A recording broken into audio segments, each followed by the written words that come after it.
3-3, right? 3-3. 90 on the clock. Yeah. Referee puts up 4 minutes.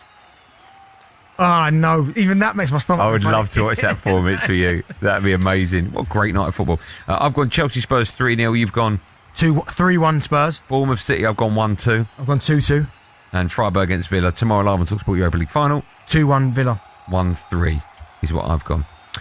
That was today's Clutching at Scores. When we come back, we've got some big breaking news for you. TalkSport Drive with Giacomo. Take your style from a bit of a flanker to rooking epic with the new collection from Giacomo. Get the nod. It's probably nothing. That's what Jack always thought when he felt a bit dizzy after physical exertion. He was only 17 and a keen basketball player. He was playing basketball when he had a cardiac arrest and collapsed. He was rushed to hospital and ended up on a life support machine. Jack was diagnosed with hypertrophic cardiomyopathy, a serious but rare heart condition, and his chances of survival were believed to be just 8%. Jack's surgeon believed they could avoid a heart transplant. He underwent an 8-hour operation and was later fitted with an implantable cardioverter defibrillator, an ICD, and a pacemaker. Jack is now at university studying software engineering and getting on with his life as a normal teenager. British Heart Foundation is funding groundbreaking research, including pioneering gene therapies to fix the DNA spelling mistakes that caused Jack's heart to stop. So when you donate to British Heart Foundation, you're helping to fund life-saving research. Donate now at bhf.org.uk and keep us beating. Welcome back to the Coral Fan Derby. They're all here. First up, the badged blokes. Arms down, badges rested. Well deserved. Football fashionistas next, putting that vintage away shirt back in the wardrobe. Last out, the armchair experts, remote in hand, ready to sit this one out. They've all called a timeout with Coral's play break tool. Oh, what a decision! From play breaks to deposit limits and more. We're here for safer gambling. Coral, we're here for it. 18 plus, gambleaware.org. At Aldi, we think low prices are for everyone. And boy, do we mean everyone. You, your nan, your cockapoo, your ex-situationship, Barbara from next door, traffic wardens, Piers Morgan, even that annoying guy James from finance. Yep, low prices should be enjoyed by all, not just those with a membership, what's it? So Aldi don't do one. No points, no cards, no faff. Aldi, which cheapest supermarket, even without a loyalty thingy? In a world of noise and uncertainty, IG is the investment platform that backs you. Take our flexible stocks ISA, which gives you the freedom to withdraw funds anytime and replace them in the same tax year, all without losing your £20,000 tax-free allowance. And if that's not enough, pay no commission on your stocks, shares and ETFs when you invest with IG. IG. Trade, invest, progress. Your capital's at risk. Other fees may apply. Tax treatment depends on individual circumstances and is subject to change. Sometimes being a football fan isn't easy. The heartbreak of losing the game in added time. The price of a half-time pie. How much? But fortunately, listening to Hawksby and Jacobs on TalkSport is easy. This is Paul Hawksby and Andy Jacobs. Join us for all the latest sporting news and entertaining conversation. Don't miss all the latest form and odds from Paddy Power. Weekday afternoons from 1 on TalkSport. Check out our latest online-only bet builder offers on the Paddy Power app or at paddypower.com. Terms and conditions apply. 18 plus, begambleaware.org. Talk Sport Travel with Subway. Now serving deliciously fluffy spuds with fan favourite fillings. Lunchtime legend. Picking up delays as you head westbound on the M56 through Cheshire tonight. One of the lanes blocked with a broken down vehicle from junction 12 at Runcorn through to 14 at Hellsby. Also fairly slow northbound the M1 through Derbyshire following off an accident. Junction 25 at Nottingham through to 26 at Eastwood. Clockwise the M25 through Hertfordshire, not very much better with a lane out following an accident involving 2 lorries. That's from junction 24 at Potters Bar through to 25 at Enfield. Congestion there still trailing back to 22 at St Albans. That's the latest. I'm Ed Shepherd. Switching to Vodafone full fibre broadband is now as easy as pie. Ooh, freshly baked. It's a walk in the park. Hello, little fella. It's like taking candy from a baby. Come on, as if I'd do that. With One Touch Switch, it's easy. We sort everything out for you. We even contact your current provider. Plus, we'll help towards leaving fees. Switch today to full fibre broadband with Vodafone. Up to £200 credit to cover leaving fees. More information and terms at vodafone.co.uk/broadband. Tomorrow morning from 6. It's the Talk Sports Superstar Breakfast, mate. This is the best we've ever had. So we have a little bit of a dust-up, and I get them in a headlock, and I'm... Hey, girls. Hey, boys. Let's have a party. Magnificent. Superstar Breakfast. The greatest sports show in the world. Talk Sports Superstar Breakfast. Tomorrow morning from 6. Here we go. Driver Talk Sport, me, Andy Goldstein, Darren Bennett, partnership with Giacomo. Get fresh looks and great brands from Giacomo. Stop what you're doing, everyone. If you're just about to get out of the car, don't. If you're going to turn the radio off, don't stay where you are. We have huge, massive news in the world of football. Let's speak to Talk Sport's chief football correspondent, Alex Crook. He joins us now with that massive news. Crookie, good evening. Good evening once again, Andy. I have to say this is a pretty seismic development because in the last few minutes we've had a statement from the EFL confirming that Southampton have been expelled from Saturday's Championship playoff final. So Southampton will not be taking on Hull as originally planned in the Championship playoff final. Instead, Middlesbrough have been reinstated to take on the Tigers at Wembley, live on Talk Sport. Southampton have also been hit with a 4-point deduction starting next season, and of course this all relates to the allegations of spying. Southampton admitted to an independent commission 2 breaches of regulations, one for observing the training session of an opponent less than 72 hours before a game. That was really the big allegation that they admitted, and also not acting in a proper manner or not acting with the utmost good faith. So 2 charges admitted by Southampton, and the independent panel have decided the suitable punishment is to remove them from the Championship playoff final, the £200 million game. They won't get the chance as it stands to play at Wembley for a place in the Premier League. Middlesbrough, who have been pushing for this sanction and for this very severe punishment, they lost, of course, over 2 legs to Southampton in the semi-final. They're back in.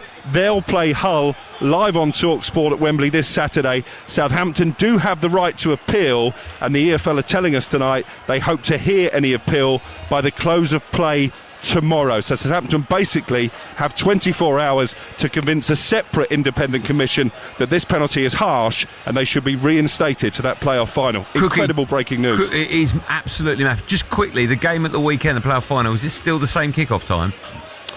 No, I think they put out a tweet, the EFL, saying that it's going to go ahead on Saturday, May the 23rd. It will now be Middlesbrough against Hull. Kickoff time was originally scheduled, I believe, for 4:30. That is now subject to review. It may well be brought earlier, given the close proximity of the 2 teams. I'm sure the Met Police will have a say on that. But I think there is still a possibility, if Southampton do appeal this decision, that the EFL may have to postpone that Championship playoff final. And I know there are a couple of dates next midweek that they've reserved with Wembley for that eventuality. Madness. Quickie, thanks for that. We'll take calls on it straight away. Big breaking news that Middlesbrough are going to face Hull in Saturday's playoff final. Saints have been kicked out. We're on air for the next 6 minutes. We'll take as many calls as we can, and then of course the next show, even though we're building up to a big night of Premier League football, will also be taking calls, so get dialing now. 0371 722 3344. Your reaction to that, Benny? Yeah, I think it was the only way that it was ever going to move forward. I didn't see a scenario where Southampton are in the playoff final, because actively they've cheated, been caught, and how do you punish them? I mean, you now talk about the biggest game ever. Middlesbrough were never going to allow that. They were going to obviously go to court and do what they needed to do, but the fact that EFL have come up with such a strong punishment now, it just sends that message, and I think they had to. It sends the message: if you get caught and you're doing this is the punishment. So, wow. I'm stunned by it. I think it's the wrong decision. Yeah, they cheated. I know, but lots of clubs have cheated, right? In from tapping up players, which we know goes on with every single club. A lot of clubs, the majority have never faced a punishment. So look at Man City with these 115 charges. That's the thing. I think that's never come. The fact that they have been kicked out ahead of a possibility, a chance, the richest game in world football, to go into the Premier League after a whole season long, and it's a long season in the Championship, and all those fans are missing out, I think is an absolutely barking decision. It is cheating, right? But I just don't think kicking them out the playoff final is the right thing to do. Yeah, but what message you said? They've cheated, and actively, whatever they've used to cheat, that's giving them that percentage. We don't know that. But they have cheated, but I don't know if this makes a difference. I'm just talking out loud. We don't know if what they cheated with helped them win the game. You might say that's irrelevant. Maybe it is. It is irrelevant because I just think it's ultimately a geezer standing behind a tree. Thou shall not get caught. That's the problem. Yeah. I'm getting more news on this as it breaks. So let me just tell you what I've got in front of me. The game is scheduled to go ahead on Saturday. Kick-off time between Hull and Borough will be confirmed. A 4-point penalty to Southampton for next season in the Championship. There's a further paragraph from today's EFL statement. It reads, Southampton admitted breaches of the regulations requiring clubs to act with the utmost good faith and prohibiting the observation of another club's training session with 72 hours of a scheduled match. The admitted breaches concern fixtures against Oxford United in December 2012, Ipswich Town in April 2026, and Borough, of course, in May this year. So it's not the first time they've done it. It's Exactly. So, come on now, Andy. So you've just read out the amount of times it's happened and they've been caught. What more? But I do get it from like Southampton fans right now will be gutted and they'll be sick of thinking their first thoughts are going to be, hold on, Manchester City. We've got one here. Let's speak to one. Max joins us, Saints fan. Max, good evening to you. You're the first person to react to this. I think bonkers news. Bentley doesn't. What do you think? I'll be honest, mate. I had to pull over. I'm on my way home from work and I had to pull over because I thought someone was taking the mick. My mate rang me, said, "Have you heard this?" And I've just had to pull over at the services, and then obviously I've seen it everywhere. I'm livid, but to be honest, I have absolutely no idea who I'm annoyed more with. The result, Middlesbrough, or my own football club. I'm 19 years of age. I go to work every day, 9 to 5. I graft. I've forked out the best part of 250 quid on a ticket, train, non-refundable hotels to go to Wembley on Saturday, rather. And this is what's happening. So I'm mad at my football club for allowing this to happen, because who on earth has sanctioned this? It's not within the integrity of the game. It makes us look bad as a football club. I'm mad at the outcome of the result, because they've not taken into account any of what I've just said, you know, because it's not just me in that boat, it's a load of fans in that boat. And then I'm more angry at Middlesbrough because they have influenced this as well. I'm not condoning the cheating, but they've done trial by media and it's definitely influenced it. So I don't think Middlesbrough to blame. I don't think Middlesbrough to blame in this scenario. Oh no, I'm not saying that at all one bit, but they have absolutely stirred the pot. Can I ask just quickly, the manager, should he stay at the club or be sacked? Tondre Eckhart. It's a tricky one, because if he has sanctioned that himself, which, by the way, let's be clear, we don't know if he has or we don't know if it's higher up. I'm going to use Benty's words against him here, if that's all right. He said the other day, the manager don't care where the information's come from, he's too busy. So if he has sanctioned that, and Tondre Eckhart has allowed that to happen under his watch knowingly, then he is a disgrace and he needs to go. It undoes all his hard work, and it's not who we are as a football club. Max, thank you for that call. I feel for Max. Again, fans, shell out all that money. That's funny, and someone made a good point and they're right. When Grimsby fielded that ineligible player at the start of the season, you were saying they should be thrown out. Only for comedy value. Let's bring back TalkSport's chief football correspondent, Alex Crook. He's got more on this story. It's moving minute by minute. Crookie, where are we at now? Certainly is. I've got a statement from Middlesbrough saying the football club welcomes the outcome of today's disciplinary commission hearing. We believe this sends out a clear message for the future of our game regarding sporting integrity and conduct. As a club, we are now focused on our game against Hull City at Wembley on Saturday. And they finished this statement by saying ticket information for our supporters will be available shortly. So Middlesbrough clearly feel that justice has been done, that the Saints have turned into sinners. But just a mention of the perspective from Hull City, the opponents in that player final at the weekend. I spoke to somebody very senior at Hull on Saturday night. They didn't want this outcome because they've been preparing for more than a week now to face Southampton in the playoff final. So all of a sudden they've got to tear up their preparation and prepare now to face a different team. Crookie, thank you for that. How funny is that? Even if Arsenal win the Prem tonight, no one really cares. All about this now. I care about this. Listen, I do care about this, but boy, Arsenal winning. Let me just round off our show, but of course, your view doesn't end there. In fact, it begins now. Natalie Sawyer takes over from us in about 90 seconds. So if you've not had a chance, Borough, Saints, and even Hull fans, if you want, your opponents change for the final at the weekend. If that final happens at the weekend, that even could move as well. For more on that, stay with TalkSport. Natalie Sawyer will bring you every single story on this subject. It's going to be changing over the next minute, over the next 5 minutes, over the next 10, in the next hour or two. And, of course, you've got a busy night of football in the Premier League. Bournemouth take on City. City must win that. Otherwise, Arsenal will crown Premier League champions tonight. And if Spurs get something against Chelsea, they are safe. What a night of football. Stay where you are. In fact, Get your calls in now to Natalie Sawyer, 03717 223344. All of your calls and so much more coming up live on TalkSport after this. We'll see you tomorrow at 4 p.m. Be safe, everyone. Be safe. TalkSport Drive with Giacomo. Take your style from bottom of the table to back of the net with Giacomo. Get the nod. We're back at the Coral Fan Arena, where things are getting tasty. First up, it's the bet builders pricing up their picks. No calls and 12 cards? All right, have it your way. Oh, and it's a mid-game appearance from the in-play experts. Fingers poised, ready to back a late comeback. Even at 3-0 down, they still believe. It's the fans that make every season spectacular. Coral, we're here for it. 18 plus, T's and C's apply. Gambleaware.org. At Arnold Clark, upgrading your car just got easier and cheaper. For a limited time, you'll get an extra £500 when you part exchange your current car. That's more money to put towards your next one. Plus, we'll give you 2 years free servicing when you buy a used car. That's 2 years completely free. Search the upgrade event and save on your next car. Only at arnoldclark.com. Get ready to get the ultimate football fan winning feeling with TalkSport Win.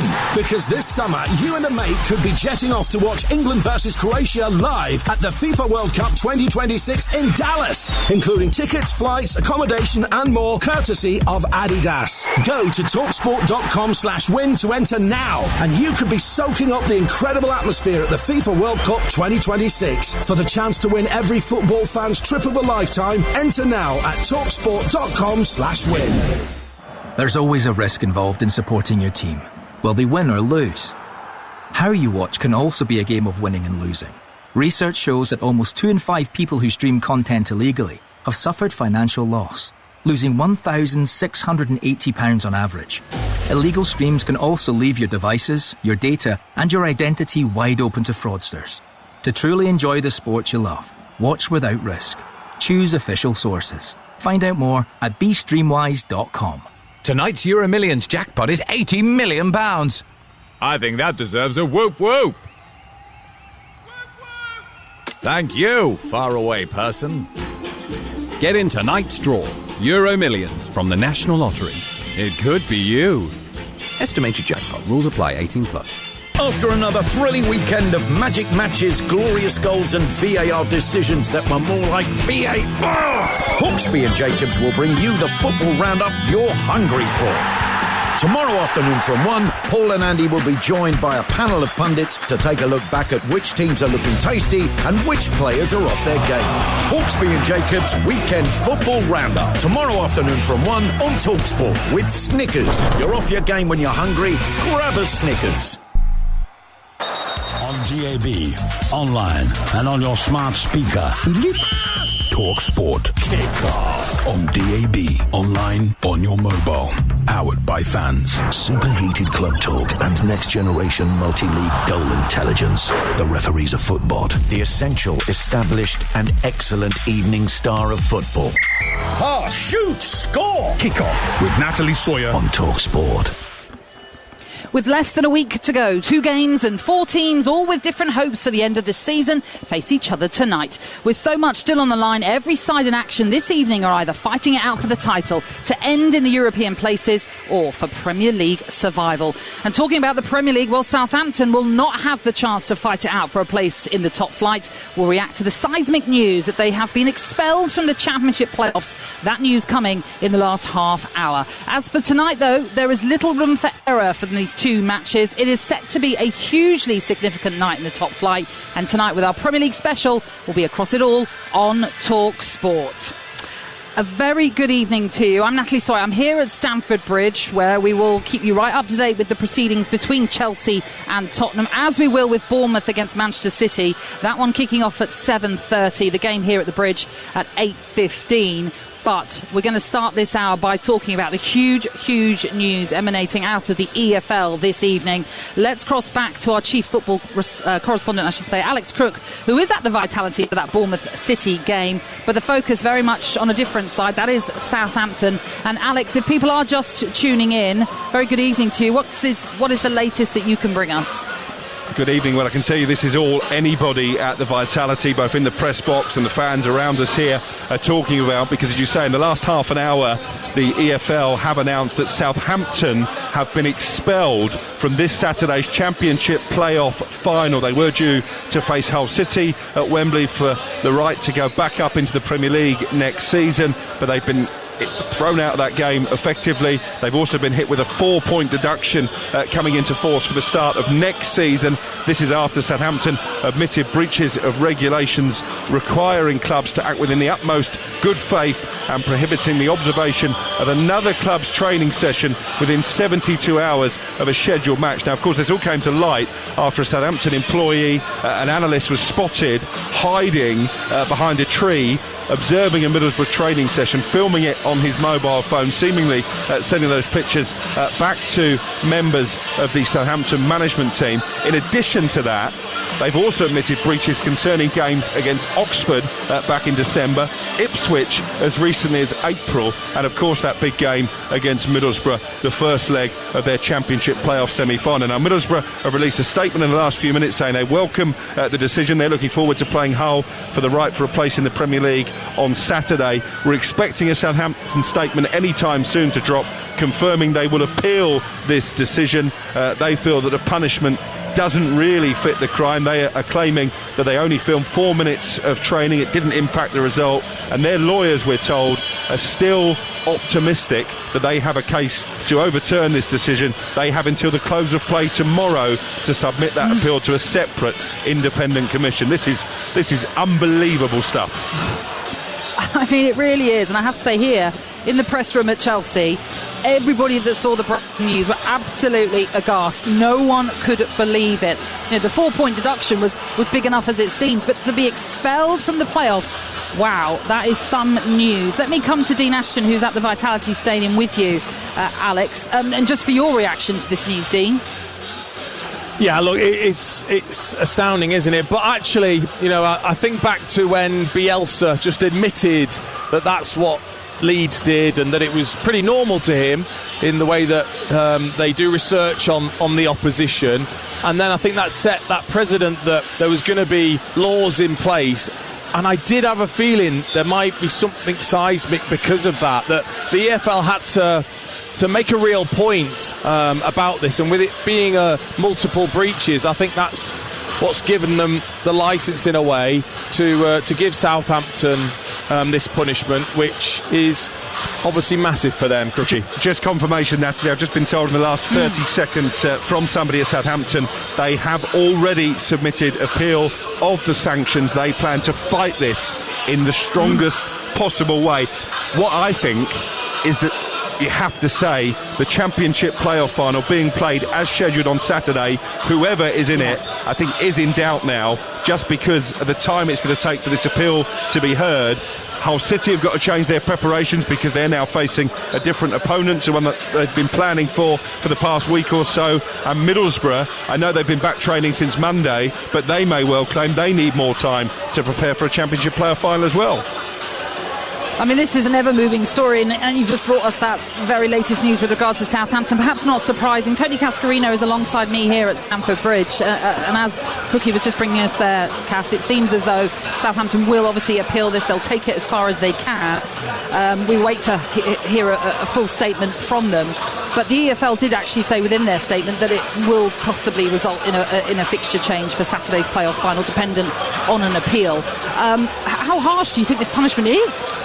Well, if you want to keep the integrity of a league, the EFL, and the clubs within it, then you're going to make a really tough call. And as Dean Ashton said, there was a line set with Leeds United, and they got away with it. But since then, Nat, the Football League, the EFL, have gone, this ain't happening again. This is a lot. I've always said to you, many a time we've had the conversation about, going legal. Our football could end up in court, and I think in some ways they're looking at it and going, we have to make a firm statement to a club that's going to say this will never happen again. Oh, this is it, isn't it? And Perry Groves is in our studio as well. And obviously you have your connections with Southampton, Perry. I'll ask for your reaction to this, if you don't mind, how you feel about it. It does feel as though we're in this pickle now, aren't we, where we don't know what's going to happen with this Championship playoff final. You know what it is, Nat? I think it's really over the top, and I think this independent commission, the trouble is with the EFL and the commission is they're making up as they go along. The guys mentioned there about the Bielsa stuff, with Leeds when they got caught spying. If they'd have said after that, right, if you get caught spying and trying to get an unfair advantage, then you will be expelled from the playoffs or you'll get this points deduction, that's fine. But that isn't in the punishment. No one knew what was going to happen. So it's like when you go to court, if you do something wrong, you go to court, you know that there will be a punishment, what it could be. This one, they've just gone, all right, we'll throw you out. And what will happen is Southampton, quite rightly, will obviously appeal it. Then it might go to CAS, I suppose. Not CAS, obviously, our CAS, but, Court of Arbitration for Sport. So, as a player... do that, Perry. It can't go to CAS. All right, okay, so they'll appeal, right? But... yeah. Cass and Dino play. As a player... One moment, just Alex, just confirm to us why they can't take that. Is it because they have to get it done, as soon as possible? No, I think it's in the stature of the rules that you can appeal to an independent commission, but you can't take your case to the Court of Arbitration for Sport. One more point I just want to raise. I know we should be talking about the title race and the relegation battle, but if you're a Southampton player in that dressing room, and I was told a few days ago the players are fuming that their name has effectively been dragged through the mud in this way, there's obviously a massive financial incentive to getting back in the Premier League. Huge pay rises for all those Southampton players. Those that were there when they were in the Premier League last time would have had to take pay cuts. I wonder if we could be in a situation where if Southampton don't get this appeal overturned, could they be subject to legal action from their own players? Well, I think as an ex-player myself, as selfish as we are, possibly. I think you possibly could do, because... You're talking about the players, of course. I mean, Southampton as a club, we always talk about, it being the most financial game in football, the champion, what it could have mean for that club, and then also with the points deduction, how difficult that's going to be actually to get promoted next season as well. There's so many things that will circle around this news story. I just think it's incredible what the EFL have done in setting this precedent, but I think they're trying to judge it on its merits because it's not just one incident. As players, right, ex-players that we are, right, if you'd have found that out, you wouldn't have been outraged, would you? You wouldn't have gone, oh my God, that's outrageous what they're trying to do. So you saw Harwood Bellis. I would if it affected me and my career and my prospects of Premier League football. Yeah, but someone spying on a training session, right? What can they get? They get maybe set pieces. They know these days the analysts go into the nth degree of how teams play. Harwood Bellis mucked around, didn't he, in the second leg where he put his eyes like he had binoculars. So as a player, I wouldn't be outraged. I wouldn't be thinking, oh, that's terrible. And Middlesbrough didn't lose the semi-finals because of the spy, and they lost because they couldn't hit a cow's backside with banjo in the first leg, and the second leg, they had their bellies tickled, didn't have a shot in the second half. So it is an unbelievable story, and let's be honest, no one saw this coming, did they? That's why everyone's like, oh my God, they've actually thrown them out. No one actually thought that they would get thrown out. Points deduction, yes. Nobody. That's why everybody's aghast by it. With a financial fine as well, I suppose. Exactly, yeah. So I'd say I didn't think it was that big a deal. If as a player, if they tried to spy on my training session, it wouldn't have bothered me one iota. We will come to some Southampton callers in just a moment, but Cass, I know you wanted to just jump in. Yeah, on the financial issue, this happened to me in Marseille, where Marseille got relegated, and then the next year we got promoted, but they then got another offence against them, Marseille, and we'd all had this negotiations over our bonuses, and they paid us all our bonuses, even though we stayed in the same league. Go up? We didn't go up, we stayed in the same league, but if we didn't make it up, we were getting relegated again. Right. The fact we went up, we actually got paid our bonuses because it was a legal issue in France at that particular time that we should have received. I mean, some people listening will think, well, that's a bit harsh. The players are still getting looked after, but that's what happened to me at Marseille. Well, it's a story that, as we say, is going to run and run based on the fact we expect Southampton to appeal this decision. And as I say, there are Southampton fans waiting to speak to us this evening. Jamie, Southampton fan, good evening to you. How you doing? You okay? Yeah, well, I'm all right. I don't know how you're feeling this evening. you know what? I'm fuming, I'll be honest, and it's been building for the last week, but I think having heard what I've just heard, you know, this isn't the small issue that maybe us as fans laughed about to begin with. Like, we've effectively admitted strategic espionage for 3 different games. So, like, I just don't, and I agree with some of what's being said about, you know, is really what was there to gain out of it. But to me, that's what it makes it all the more ridiculous. Like, I don't understand as a club why on earth we've dragged ourselves into this territory. You know, we're a laughing stock. And the reality of the situation now is that the ramifications of this are going to rumble and rumble for far longer than you guys have even just spoken about. What about the likes of Leicester City? They got 6 points took off them without, you know, we beat them twice this season. What if we'd have been spying on them for those 2 games and they could have beaten us and could have stayed up? You know, this is going to roll and roll and roll, and the EFL have now made a massive rod for their own back. You're right, the rules, the punishment should have been there for breaking the rules, but I cannot understand for the life of me why we've got ourselves into this position as a club, and I think it's disgusting, and I think actually a lot of the fans would have a very big call now to start saying to the club, we've paid all of our money all season to come and watch this team, we've been on this fantastic run, it's been a great ride, but has it all been a bit of a lie? You know, how do the fans get their money back now? All the fans that have booked hotels, that have booked trains, all of this sorts of nonsense, it's going to rumble for a long, long time. But for me personally, I think the biggest issue is, the question is it fair? You know, is what Southampton did fair? No. Is it the right sporting behaviour? No. Are they the only ones doing it? I'm going to guess probably not. And in the bigger picture of all the things that are going on with Man City's charges, with players being transferred for more money than they're worth, clubs selling, you know, elements of their ground to the holdings company to get around financial fair play, I think they've opened an absolutely enormous can of worms with this now, and it's going to be really interesting to see where this goes.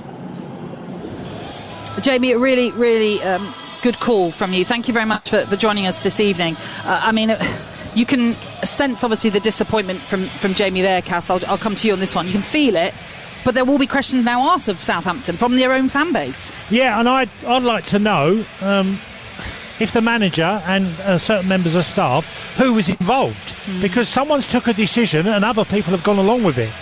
You know, like you said, it's not one time, it's multiple times that they've spied, you know, got evidence on teams and what. And I get what Perry's saying, we're all being footballers, how much difference does it make? But it's not the point. The point is, to me, that you look at who you're playing, and if they come up with a new free kick in this particular training session and they suddenly can't do it because you know, they've had someone looking at their training efforts, I just think it opens, like Jamie said, the caller, a can of worms now. But there's a bigger picture here. This has to be nipped in the bud. But there's loads of other issues around football that Jamie had mentioned that we've all got to consider, and it goes back to the point I was saying, that football's getting in the danger of going legal on many different avenues now. Let's bring in Adrian Durham, who's actually live in Istanbul, this ahead of the Europa League final, which is live on TalkSport tomorrow night. He joins us now, though, because, of course, Adrian, you were going to be, and you still might be, at Wembley on Saturday for the Championship playoff final. We don't know if it's going to go ahead, but your reaction, first of all, to this news? I predicted this would happen. I knew this would happen. It had to happen. You can't have rules that then get broken and there's no punishment. And if Southampton, as has been proven now, according to the EFL, have broken those rules, they need punishing. How can you let a team that has cheated the rules go to Wembley? That makes no sense whatsoever. And you're talking about the last caller talking about a can of worms. I don't agree with that at all. It's only a can of worms if somebody else has been cheating and spying. This is specifically for spying on opponents. So I don't see why it's opened a can of worms unless somebody else has been cheating. Well, yeah, I mean, of course, he was just speculating that, and he's assuming potentially that others may well have done that, but that's just an assumption. And I see what you're saying, but do you understand where Perry, for example, was coming from earlier on, where he's saying actually there's nothing in the EFL rule book, shall we say, that it actually talks about the punishment for a crime, if you like this?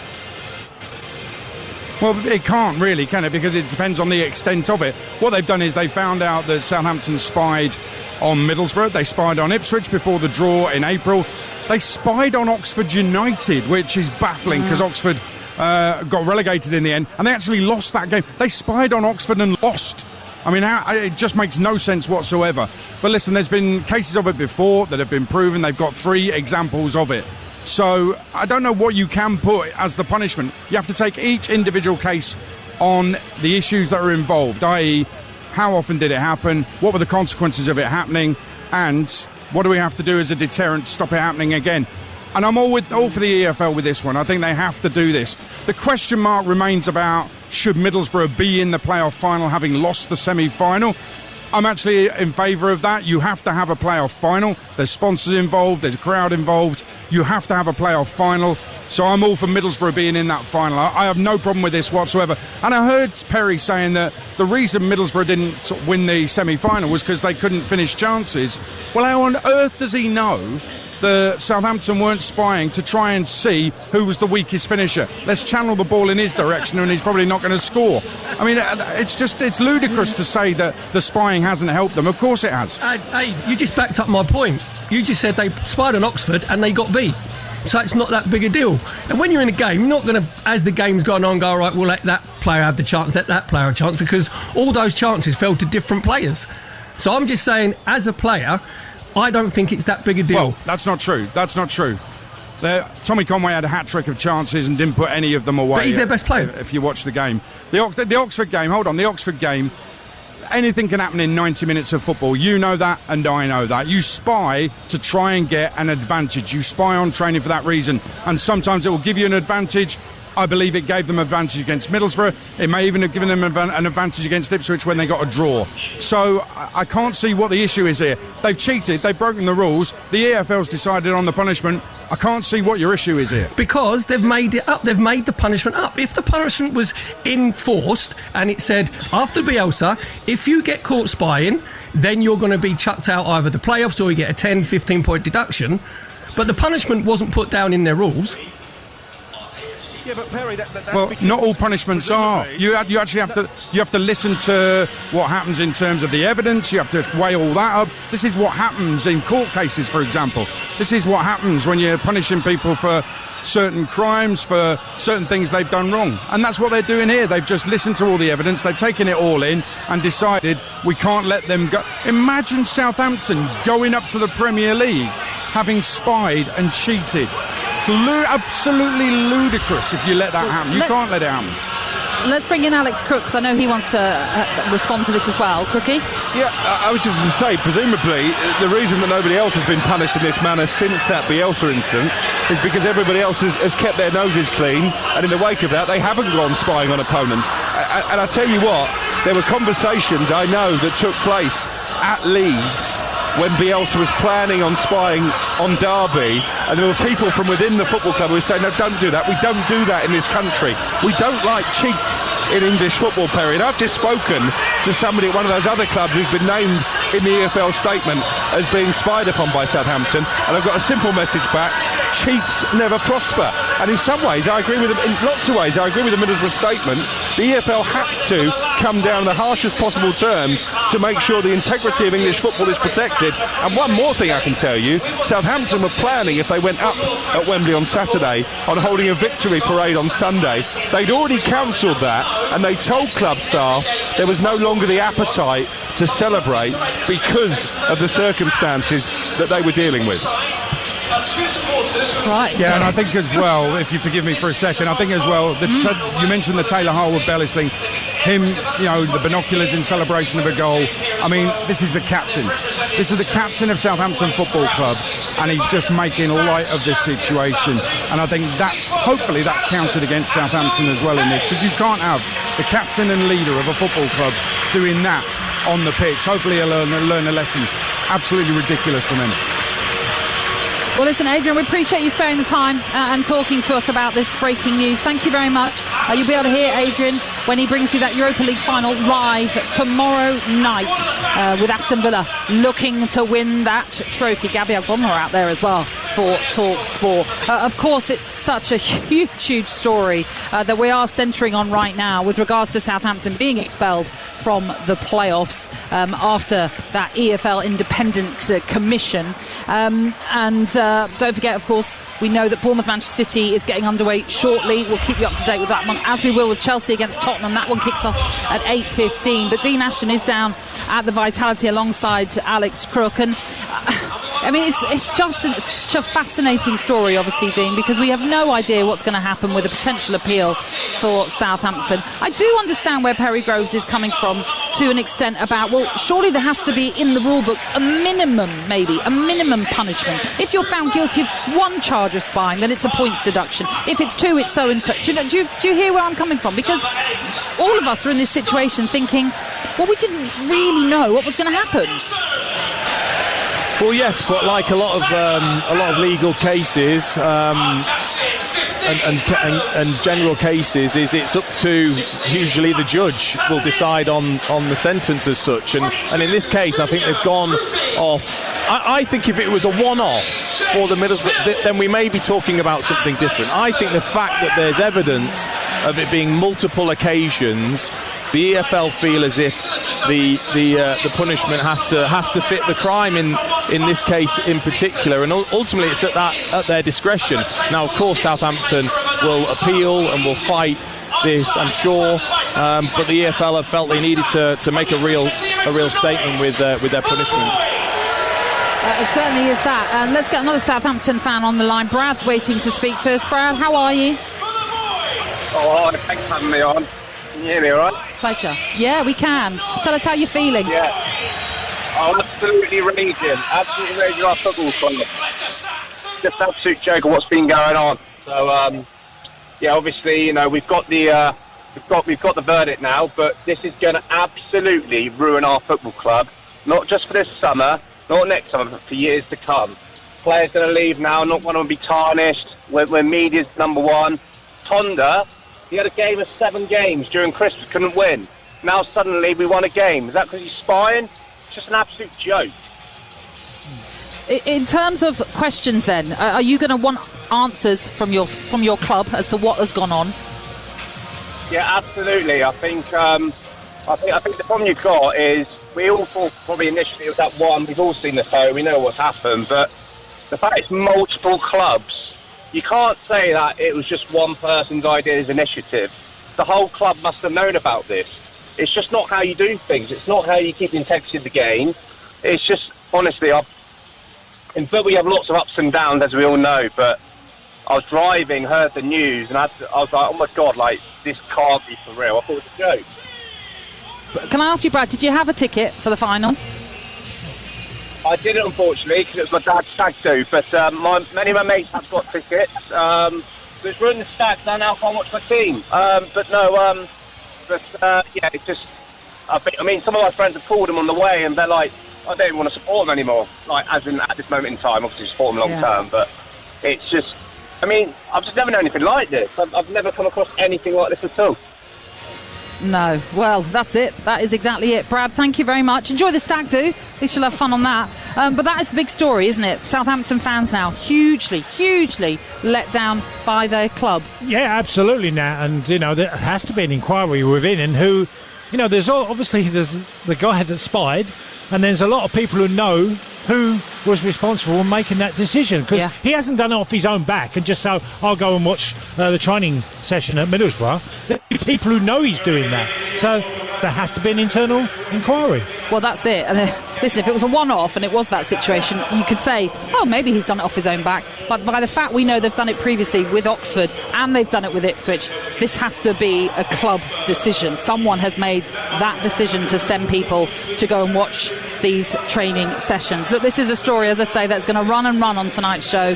We'll continue to update you on it as soon as we get any more, because we expect a statement from Southampton at some point as well. But now it's time to bring you the latest odds with Ladbrokes. Odds update on Talk Sport with Ladbrokes. Get a free bet every week of the season and a big boost every day. That's Ladisfaction. Minimum £5 bet. Conditions apply. 18 plus gambleaware.org. Well, as you can imagine, this news has overshadowed the Premier League tonight in terms of the two games taking place, but we will keep you in touch with everything that happens.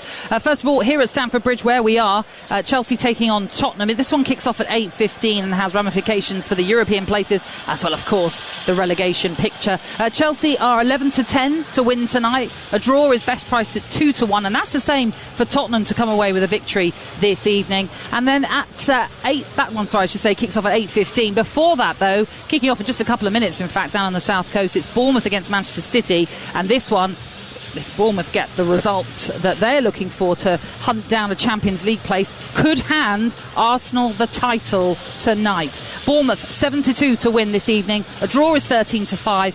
City are the odds-on favourite. They're 7-4 on to come away with a victory. That was a look at the latest odds with Ladbrokes. It's 18 and over. Gambleaware.org. Odds update on Talk Sport with Ladbrokes. Get a free bet every week of the season and a big boost every day. That's Ladisfaction. Minimum £5 bet. Conditions apply. 18 plus. Gambleaware.org. So as I was saying, it's just about to kick off for the Vitality in what seems to be Pep Guardiola's penultimate game in charge of Manchester City then as they head to Bournemouth. Let's bring you a reminder of the team news for this one with our chief football correspondent. He's already had a busy evening. Here's Alex Crook.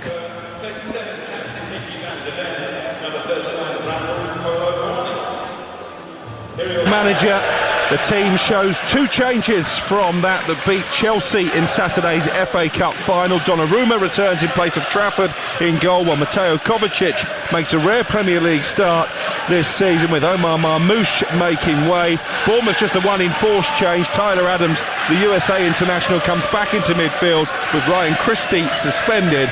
So the Cherries, who need a point to guarantee European qualification, all 3 points to guarantee a place in the top 6.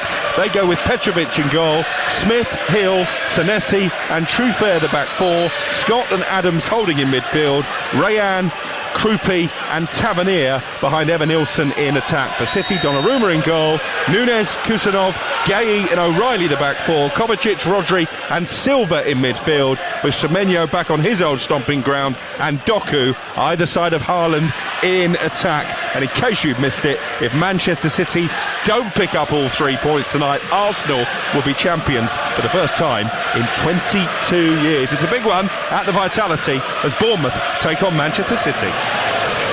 Alex, thank you very much. So we'll have updates from there, as we will here at Stamford Bridge with the team news for this one. Delighted to say joining us, it's our reporter Joe Shevin. It is the latest instalment in a genuine London derby that Spurs are desperate will remain a Premier League encounter next season. This season, of course, for Tottenham is all about survival, which can be secured tonight.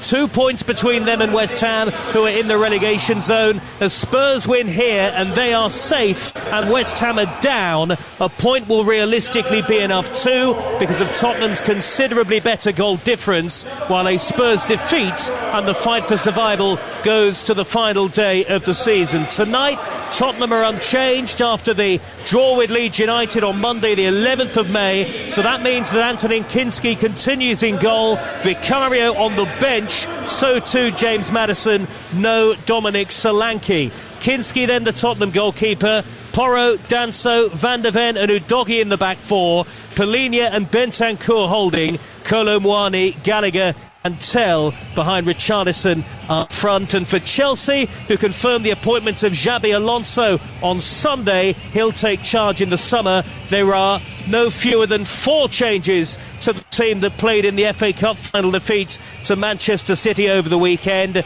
Achampong, Andre Santos, Neto and Delap all come in. João Pedro, Colwill and Malo Gusto not in the squad. Reece James is on the bench. Sanchez is the goalkeeper. Achampong, Fofana, Hato and Cucurella. Caicedo and Santos, Palmer, Enzo Fernandez and Neto behind Delap up front. It's a lovely early summer's evening here at Stamford Bridge for Chelsea against Tottenham. Joe, thank you very much. That was the team news then from both games. That was all thanks to Ladbrokes. It's 18 and over. Gambleaware.org.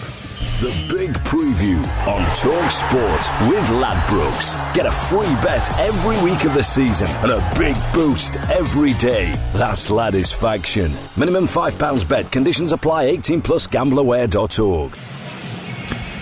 So we're going to keep you regularly updated then what happens in that game between Bournemouth and Manchester City, which has got underway. Continue also to react to tonight's bombshell news that Southampton have been expelled from the Championship playoff final. Middlesbrough will take their place in what is set to be Saturday's final. That could change, but that is how it stands right now.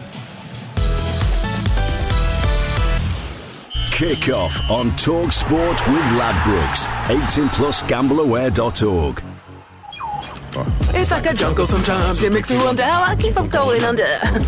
Get that Toyota electric feeling with the all-new, all-electric Toyota Urban Cruiser. Available with 0% APR representative and £1,500 deposit contribution. And save £1,500 with the Toyota Electrified Saving.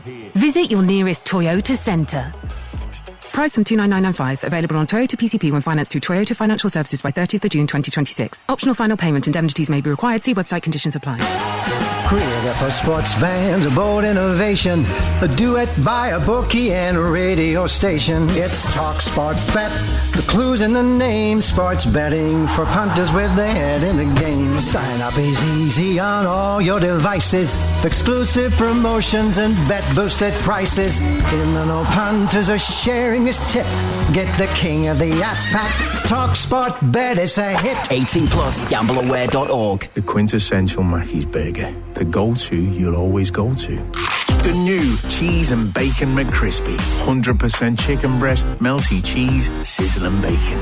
Betray your go-to for the new cheese and bacon McCrispy. Now at McDonald's.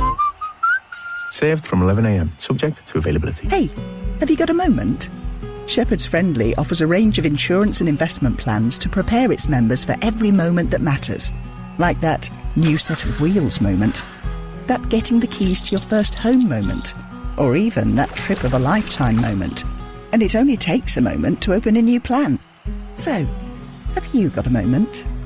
Visit shepherdsfriendly.co.uk. When you invest, your capital is at risk. Football, it's in your DNA. And at SpreadX Sports, new customers can earn up to £80 in free bets after placing a £10 World Cup outright bet. Get an initial £10 free fixed odds bet and a further free £10 bet for every game your chosen nation wins. Visit spreadx.com/DNA for full T's and C's. SpreadX Sports, it's in our DNA.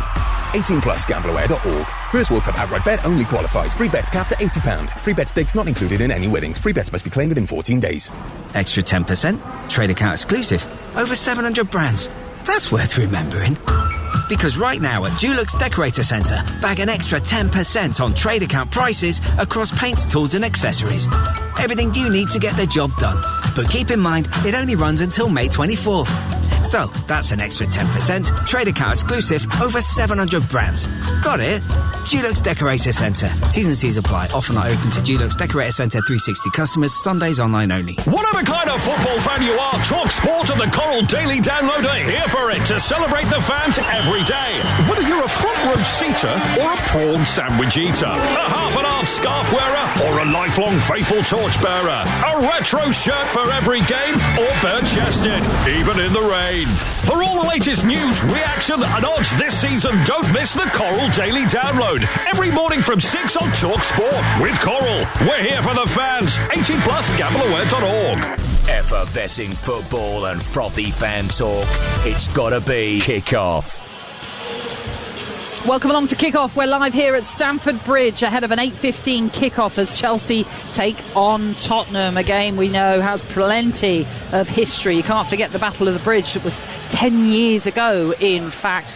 Both these sides still fighting it out, as we know, with Chelsea hoping to end the season in a European place. And as for Tottenham, it's perhaps even more of a pivotal night because they know that if they can get the right result this evening, they will ensure Premier League survival and with it send West Ham down. We're keeping across that as that one kicks off later on, but it's already underway at the Vitality Stadium where Bournemouth are taking on Manchester City. City looking to ensure that they take this title race to the last day of the season on Sunday, taking on a Bournemouth team who themselves are chasing Champions League football. Let's see how this one started. Alex Crook is there.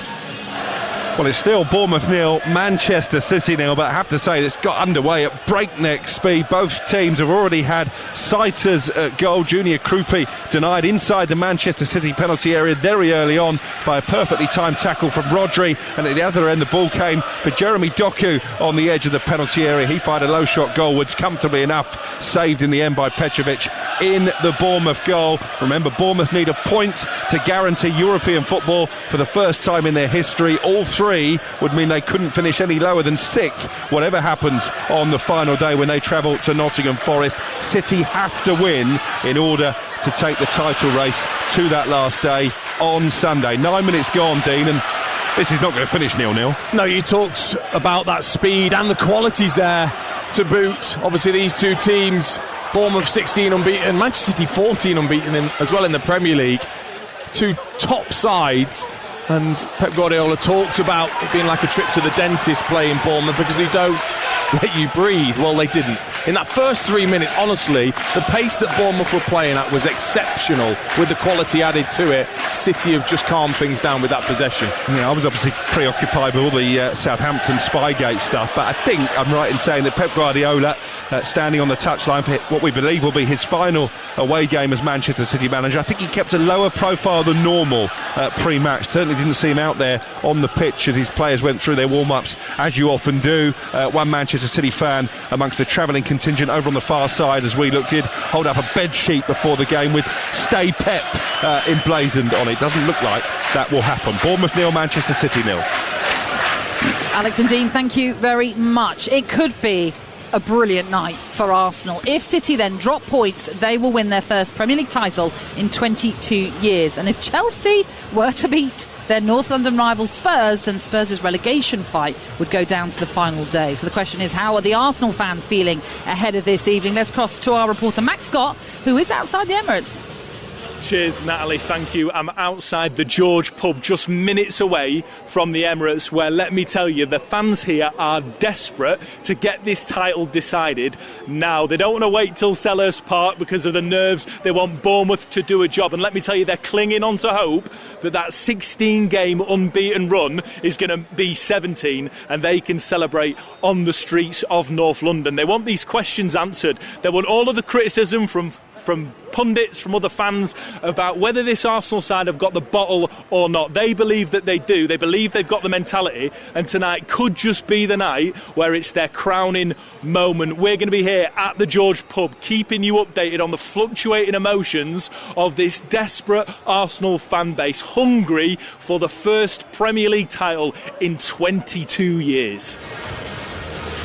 Max, thank you very much. So you see, we're across it all for you this evening on TalkSport, and we are still keeping across the breaking news that Southampton have been expelled from the Championship playoffs. That's after they admitted that they spied on 3 clubs in the league this season. They have also been given a point deduction to start in the Championship next season. That a 4-point deduction, and an independent disciplinary commission all came to agreement on this, and it was in the last hour or so that it was announced that they had admitted to these multiple breaches of EFL regulations, and they have been given the right of appeal, but that appeal has to be lodged by tomorrow.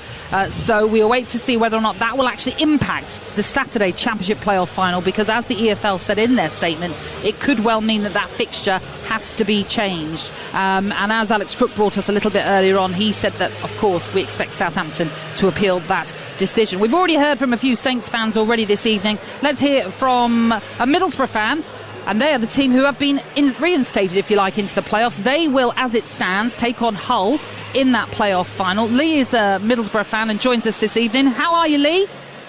Hello, Natalie. Yeah, not too bad. You dragged me out in the middle of my gym test there, but nice one for picking up.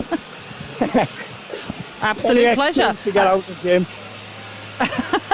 Oh, well, listen, Lee, it might not have been the way you wanted to get into the playoff final, but as things stand, you've got a chance of playing in the Premier League next season now. Yeah, exactly. You know, and I get it, all them stats. I didn't know it till the stats got brought up. I was like 3rd place. Well, no, it was actually 4th when we finished. But basically, the teams that give it a late push normally go up, don't they? But, yeah, admittedly, it's not the ideal way to possibly go through.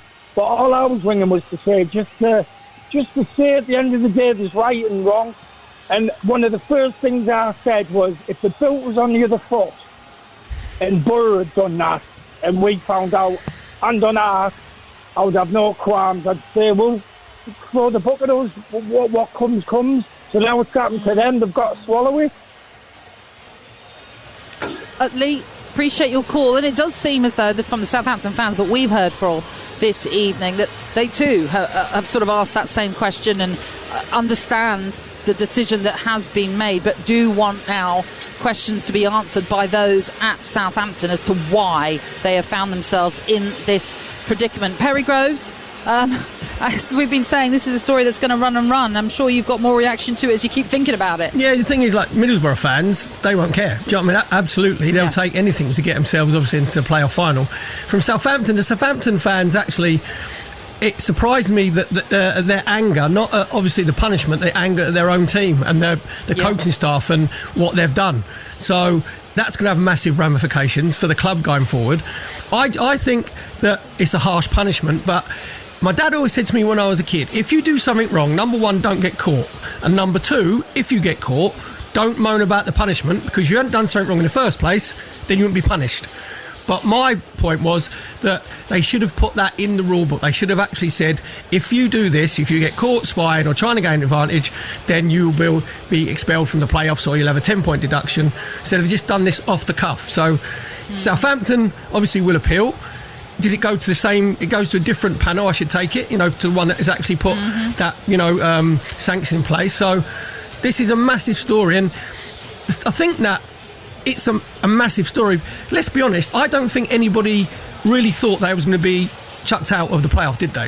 I think that's why it surprised everybody, and obviously the guys at the games, in the press box, in the media room, it would have been, wow, have you seen what's happened there? That they've been thrown out. I don't think anybody expected it. It was a case of mouths wide open when we all saw and heard the breaking news, certainly. So, as we've heard then, Middlesbrough, as things stand, will contest that playoff final against Hull.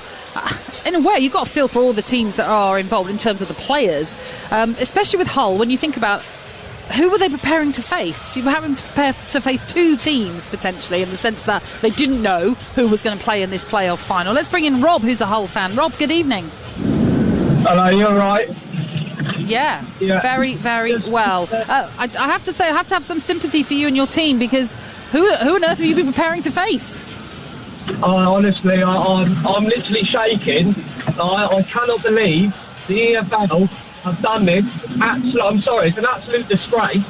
Why did they let the playoffs happen? Why did they let the semi-finals happen? Why didn't they make a decision before that? I'm sorry, it's an absolute joke. I've taken time off work Friday, I've got booked off. We're travelling up on the Friday. We don't even know they're talking about moving it to Wednesday on midweek. A midweek playoff final, are they having a laugh? There's going to be nobody there. It's a 3.5 hour journey for Hull fans. It's a 4 hour journey for Middlesbrough fans. What are they playing at? My main point is that we have been preparing for Middlesbrough, right? Middlesbrough have carried on training since they lost Southampton. So they've been preparing for us for a lot longer than we've been preparing for them. Where is the integrity in that?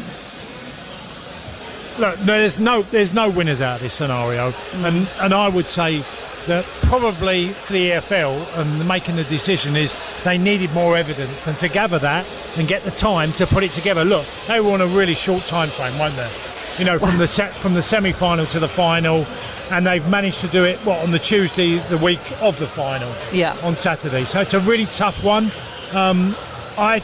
I feel for everybody involved, the 4 teams that were there and what's gone on. And it's a really bad look for the Championship as well.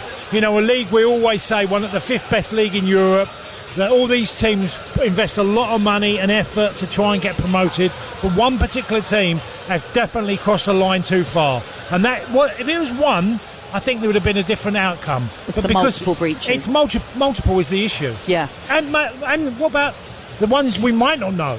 That's what they owned up to, and that might be because they were forced to own up to it. We don't know, obviously. The written reasons, I'm sure, will come out in due course, but we don't know the finer details of it. But just in terms, quickly, of Hull and their preparations, Cass, when you're preparing to take on a team, you are thinking about your set plays, you're thinking about the weaknesses of a side that you're taking on. I mean, how difficult is it for them to suddenly have to transition in focusing on another team? Well, I mean, obviously you can look at all this evidence of watching the videos of the opposition you're playing against. But we were at the game against Millwall, and they played 3 at the back and did it brilliantly well. Now, would they have changed their tactics against Southampton, who would play a different formation than Millwall do?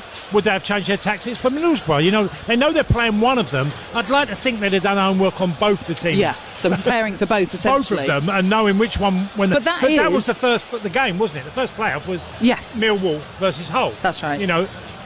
But that's where, Rob, the Hull fan was sort of alluding to it there, that Middlesbrough have been preparing simply to face Hull, even though they didn't know if they were playing in the playoff final. So you can ask questions of, well, is that fair that Hull have had to prepare to face 2 teams, whereas Middlesbrough just knew they had to focus on Hull? Look, there's no good outcome here, was there? There was just never going to be, and this is going to rumble on, and there'll be loads of issues. And I go back to the point I've always made now. I was so afraid that somewhere down the line we're going to have all legal issues around football, and that's where we've got to today. I know Adrian made the point that it's not a can of worms, but there can be a can of worms quite quickly. They can be, absolutely. You can't just cut it dry.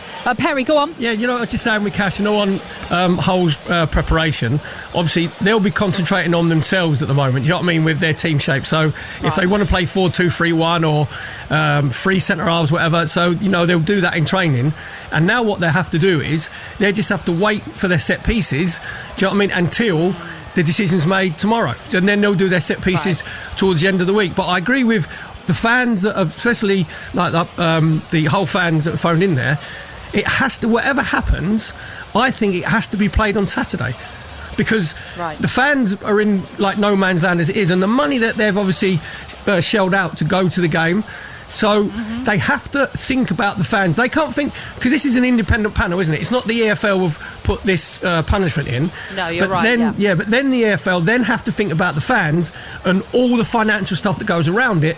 So whoever plays, it has to be on Saturday.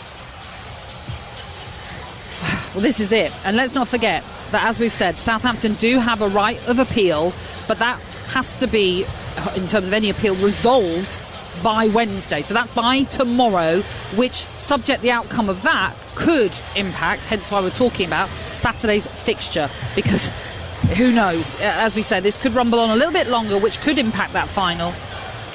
And no doubt Southampton will want to fight their case. They will probably want to say, look, we've owned up to it, we've done everything you wanted us to do. We don't think the punishment fits the crime, essentially. Let's bring in Will, who is a Southampton fan. How are you doing, Will?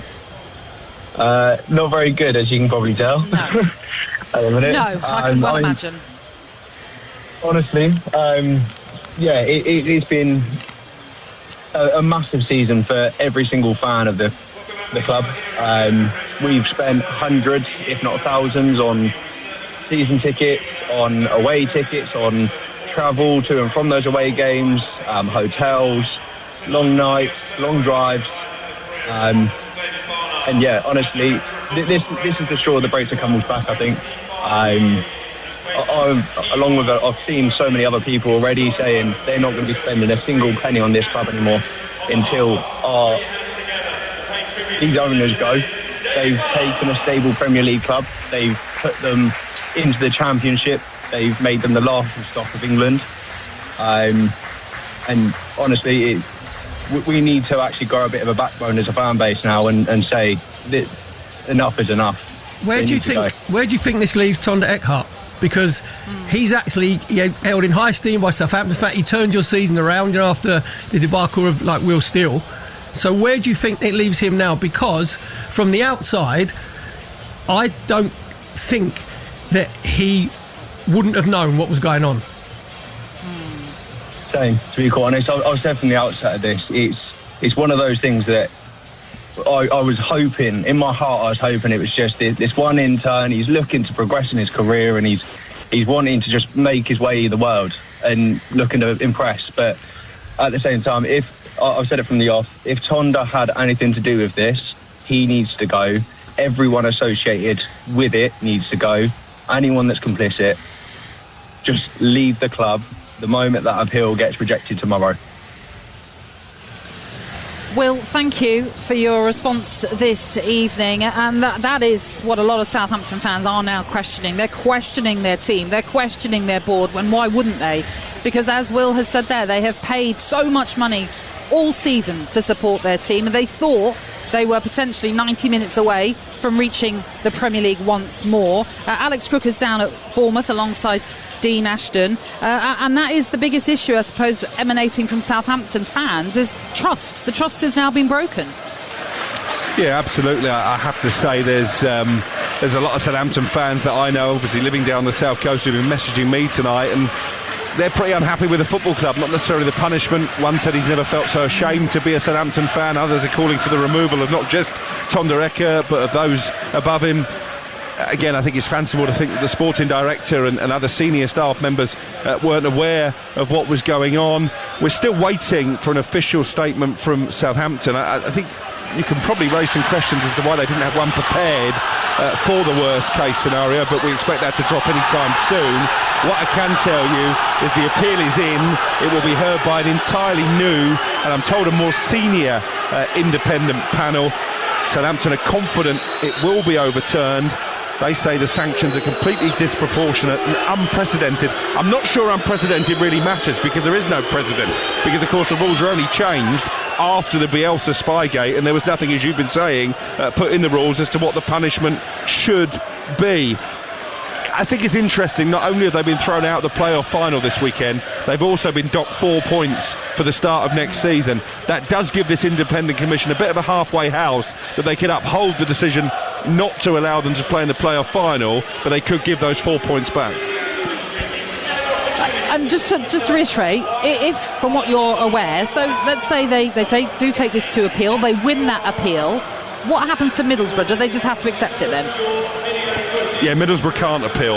It was laid out to us on Friday that the only two parties that can appeal any verdict are the EFL themselves and Southampton. As we talked about, there is also no option to go to the Court of Arbitration for Sport.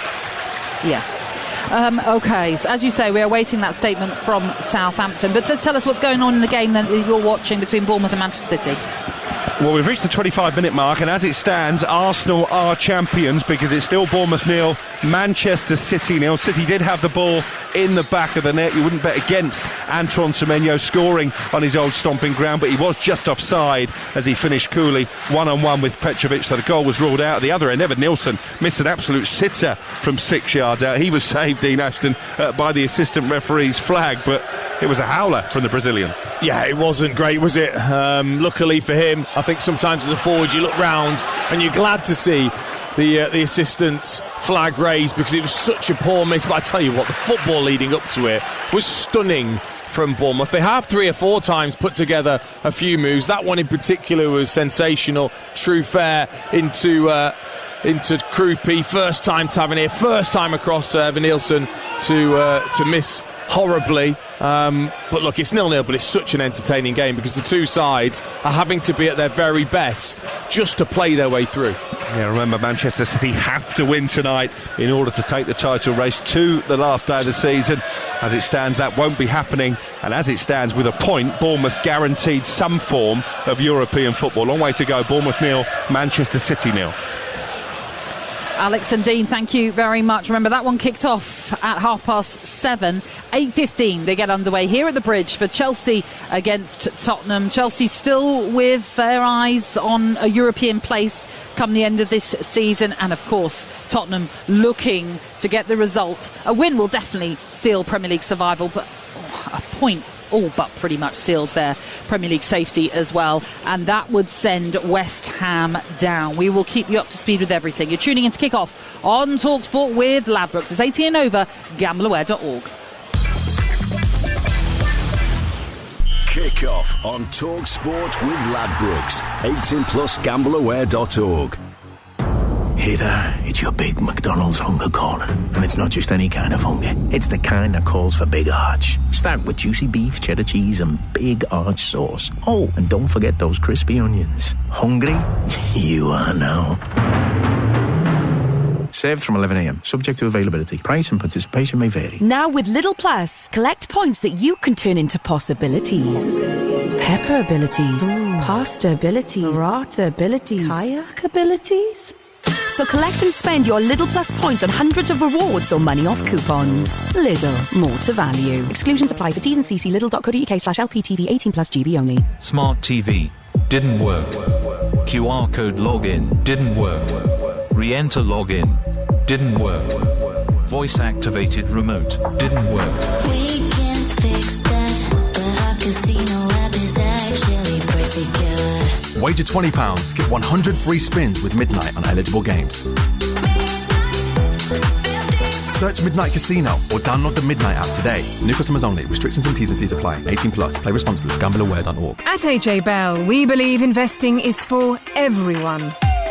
And when we say everyone, we mean your dad, Dan, Danielle, Dean, Dave, Dale, Dell's delivery driver Denise, Denise's dentist Dinesh, and Devon's strongest man, Donathan. Donathan, that can't be right. Donathan? Well, whatever your name is. If you're a real person, investing is for you too. AJ Bell, feel good investing. The value of your investments can go up or down. Hello, it's Ben from Verisure. There's someone trying to break into your property. Yes, the alarm's going off. Yes, I've got him on camera now. He's by the front door. Where? Oh, my goodness. Oh, now my son's awake. So my colleague is on with the police as we speak. What should I do? Okay, just stay put. The police are already en route. Thank you so much. The intruder fled and was caught by police. Last year, Verisure experts handled over 4,000 incidents in the UK. To get our latest offer, go to verisure.co.uk. Football, it's in your DNA. And at SpreadX Sports, new customers can earn up to £80 in free bets after placing a £10 World Cup outright bet. Get an initial £10 free fixed odds bet and a further free £10 bet for every game your chosen nation wins. Visit spreadx.com/DNA for full T's and C's. SpreadX Sports, it's in our DNA. 18+, gambleaware.org. First World Cup outright bet only qualifies. Free bets capped at £80. Free bet stakes not included in any winnings. Free bets must be claimed within 14 days. The fiercest rivalries, the toughest challenges, the top flight dogfights, the do-or-die derbies. And he scored! When it comes to the Premier League, we're here for it. World-class free Destination Football on TalkSport with Enterprise Rent-A-Car. It's great football. Get match ready for the passion and the exhilaration of game day with your unbeatable guide to all the upcoming action. Weekend goals unlocked. Destination Football on TalkSport with Enterprise Rent-A-Car. Whatever it is, we're here for it. Kickoff on 1089 and 1053 medium wave on your mobile. Get stuck in. Understandably incomparable. Self-navigating instant goal-to-speech conversion. The Weeknight Football Show. From the UK's essential kick-connected gridwork of Goalmouth. Kickoff with Natalie Sawyer on TalkSport. Kickoff this evening brings you a Premier League special where we're keeping you right up to date with two games that are kicking off this midweek, one of which is underway. We'll bring you an update on that one shortly because that has ramifications on the title race. But we are here at Stamford Bridge for what is an 8:15 kickoff between Chelsea and Tottenham. Remember, Chelsea looking to try and finish the season on a high and maybe bag a European place. And as we know, with Tottenham, it's a slightly different situation. They're trying to secure Premier League safety. A point pretty much will do it due to their better goal difference. That will send West Ham down. But let's not forget, these two like a little bit of argy-bargy, don't they? You have to go back to, 10 years ago for the Battle of the Bridge, where, 9 yellow cards given out to Spurs players. We will, of course, keep you updated on that one. And João Pedro not involved this evening, but he's just been given a presentation on the pitch for the men's player of the season, as was voted for by the supporters. So we're going to continue to build up to this game in just a moment, but let's check in with what's happening at the Vitality Stadium, where Dean Ashton and Alex Crook are. Past the half-hour mark here, Bournemouth 0, Manchester City 0. Erling Haaland relatively quiet so far, but he has just seen one shot from a tight angle, brilliantly blocked by Evan Nilsson, back doing his defensive duties, the Bournemouth striker, and then James Hill with a really good tackle facing his own goal to deny Haaland getting a shot away. Manchester City in the last few minutes just beginning to exert their authority, but Bournemouth still look dangerous, Dean, on the counter-attack. Yeah, and I think City have actually combined possession-based attacking with a little bit of counter-attacking as well, with Doku and Haaland in particular. I was really looking forward to seeing Ryan for Bournemouth, 19-year-old had such a good start to his Bournemouth career tonight. He can't get involved. Nico O'Reilly's just so good at just drifting forward. Ryan's having to get back and defend, so we haven't seen the best of him yet.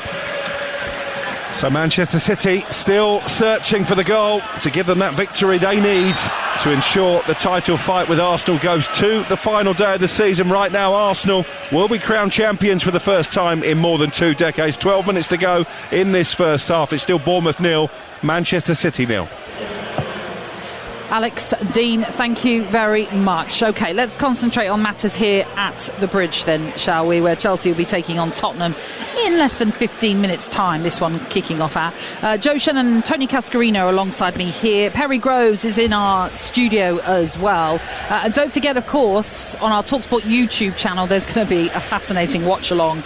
You're going to be in the company of Jamie O'Hara and Jason Cundy, if you so wish. That's before they're back on the sports bar from 10:30. Question is, who is going to be enjoying that one more? We will find out, of course, once this game gets underway. Cass, I'll come to you just quickly. Your thoughts on the lineup that Callum McFarland has gone for this evening. He has a couple of enforced changes, well, a few enforced changes, really. No João Pedro, and it means Liam Delap gets a chance this evening. Yeah, João Pedro's had a bit of a difficult time. Allegedly got a bit of a knock, left out the Brazil team. Yeah. Gives Liam Delap an opportunity because he's got one league goal now this season, Liam Delap. You know, if you take what he did last season with Ipswich and played very, very well, got goals. This year he's just struggled in front of goal, and he doesn't. I mean, he had a header, didn't he? And at the weekend, you're just thinking they're ones you've got to be burying. And he's struggling at the moment. Reminds me a little bit of Evan Ferguson when he got lost his way slightly as a young man. There's still time, but he needs that performance and goal that get the fans behind him and believing in him. Perry, let me ask you then, do you think the step up was always going to be difficult for Delap?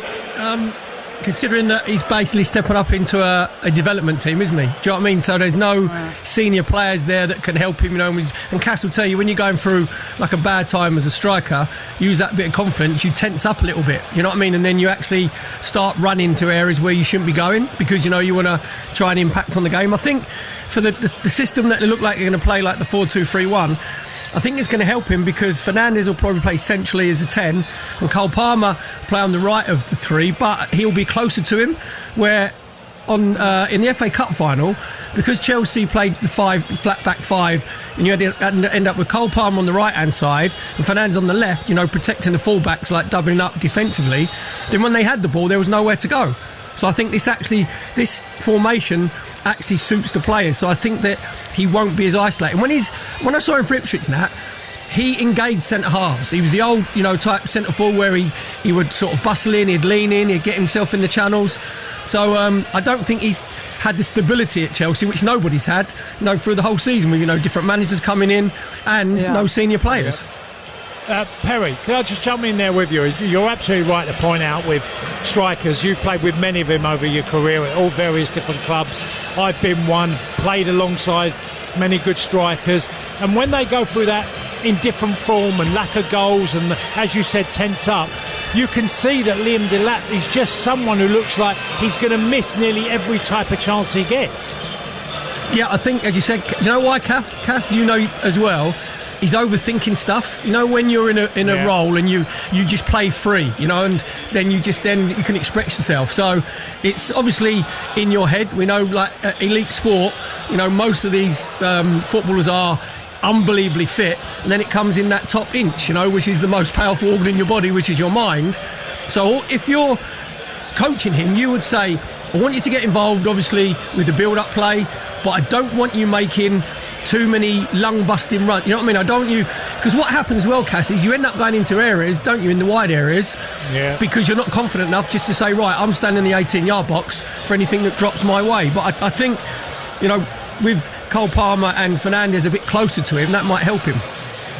Yeah, I'd add to that, Peril, that I think that sometimes he doesn't know when the ball's coming in, because Cole Palmer will hang on to the ball, jink one way, jink the other. I think Neto does it as well. Garnacho's unpredictable. So I think the wingers that he's got, he doesn't really know when they're actually going to put the ball in at times.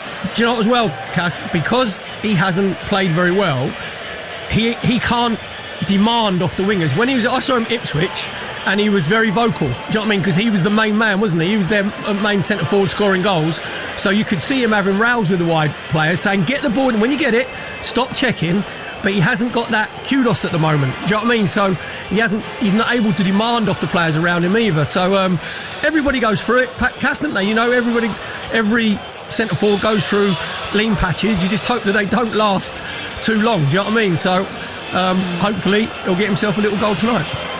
You've both alluded to how difficult a season this has been for Chelsea. You know, starting it with Enzo Maresca, they gave Liam Rosenior a little spell midway through, and now Callum McFarlane in charge until the end of this season. We know Xabi Alonso's coming in. We'll come to that in just a moment. But despite all that, in some ways, Joe Shannon, all is not lost for Chelsea. They still have a chance of finishing in a European place. Yes, European football is still a prospect for Chelsea, even despite the poor season they've had, despite their worst run in the league as it is at the moment since 1993, and despite the board writing in today's programme that we recognise that the season overall has not met the standards, expectations or ambitions that define the football club.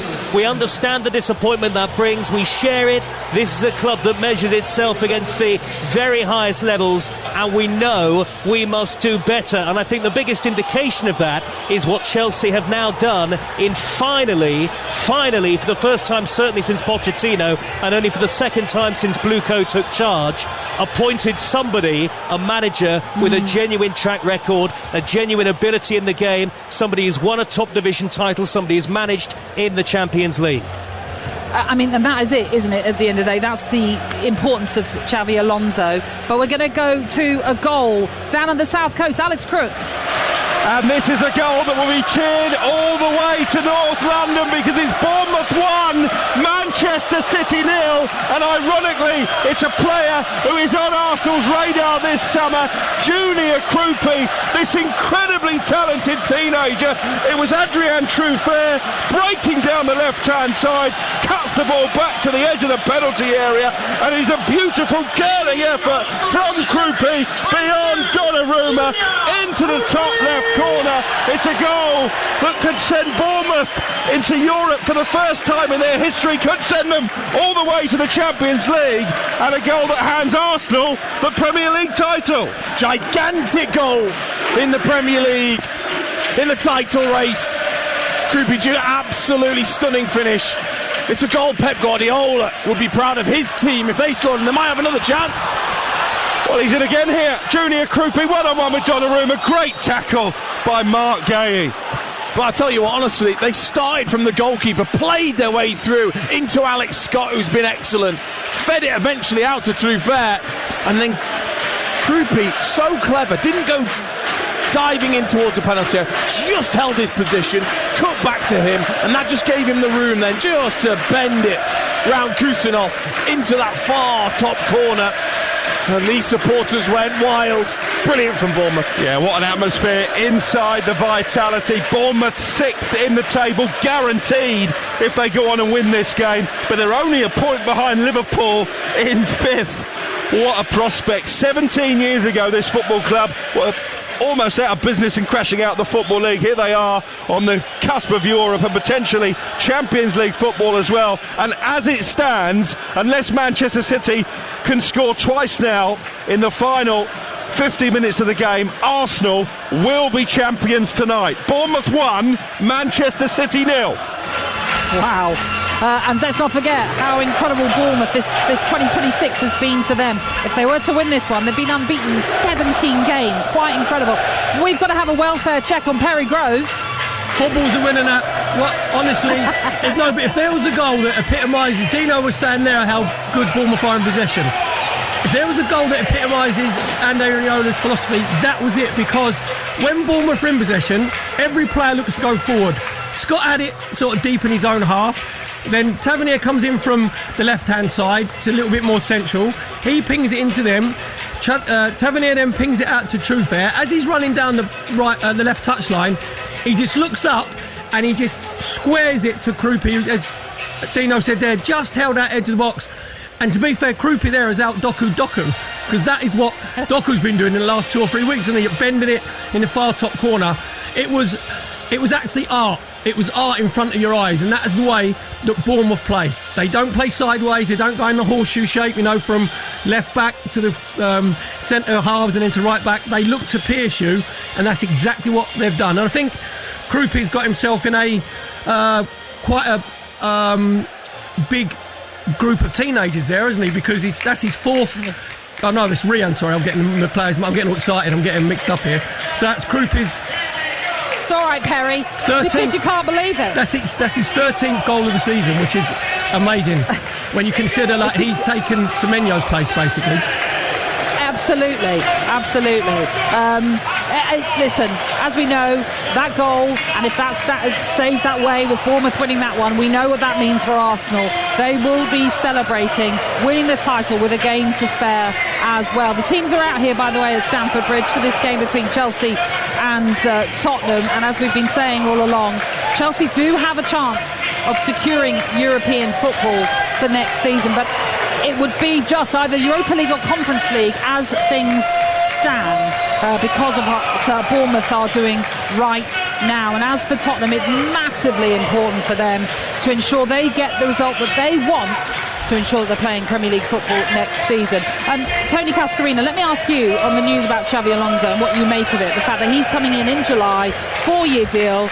Joe Shannon was telling us about his track record already. Still very relatively young in his managerial career. But what makes you think, or are you sure that he is the right man to take over? Well, look, Bayer Leverkusen speaks for itself. An amazing job, went unbeaten in the whole year. Stopped Bayern Munich winning the league. Had some amazing footballers in that team. Look, I'd give him a bit of a buy on Real Madrid because I think since he's left Real Madrid, we've seen how the club's unravelled and all the issues that he was probably dealing with.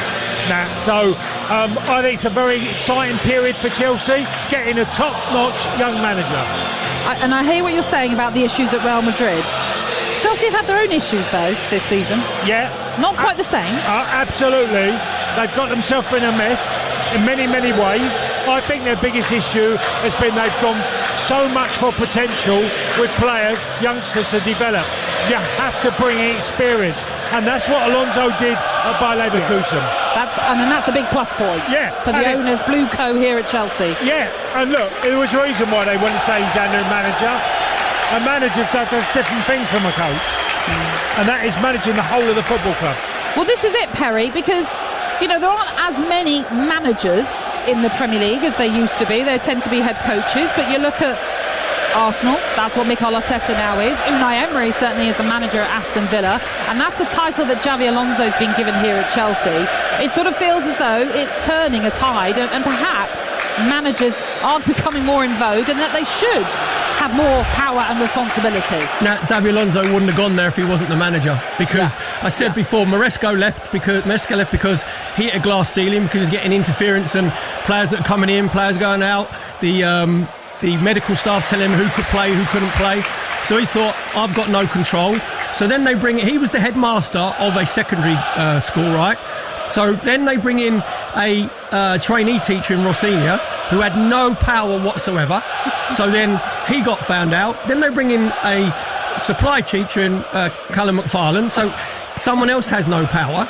So now with Xabi Alonso going in, they've gone back to head teacher, because he wouldn't have gone there if he doesn't have the final say on the players coming in and going out. And also the module that they have for a club like Chelsea was ridiculous, where they buy young players, amortise their contracts, they send them on for profit.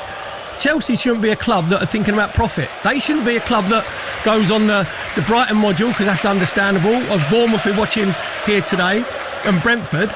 Chelsea should be a club that's thinking we should be challenging to win like the Premier League titles and the Champions League, and they need to buy. Castle Terrier, I think their policy will change where you'll see them buying now players that are 27, 28 years of age, because they need to buy experience all the way through the team, from the goalkeeper through the centre halves through to strikers. They need experience in that side. So if I was a Chelsea fan, I'd be really pleased that Xabi Alonso has been given the title of manager, because he will have control. Yeah. And that is something, ultimately, Cass, that obviously everyone's been talking about it for a long time with Chelsea. They do need experience in this team. It's all very well buying for the future, but you've also got to think about the now. Well, Now, from the very first club I joined was Gillingham. The best players for me were the experienced one. They nurtured me, helped me, guided me.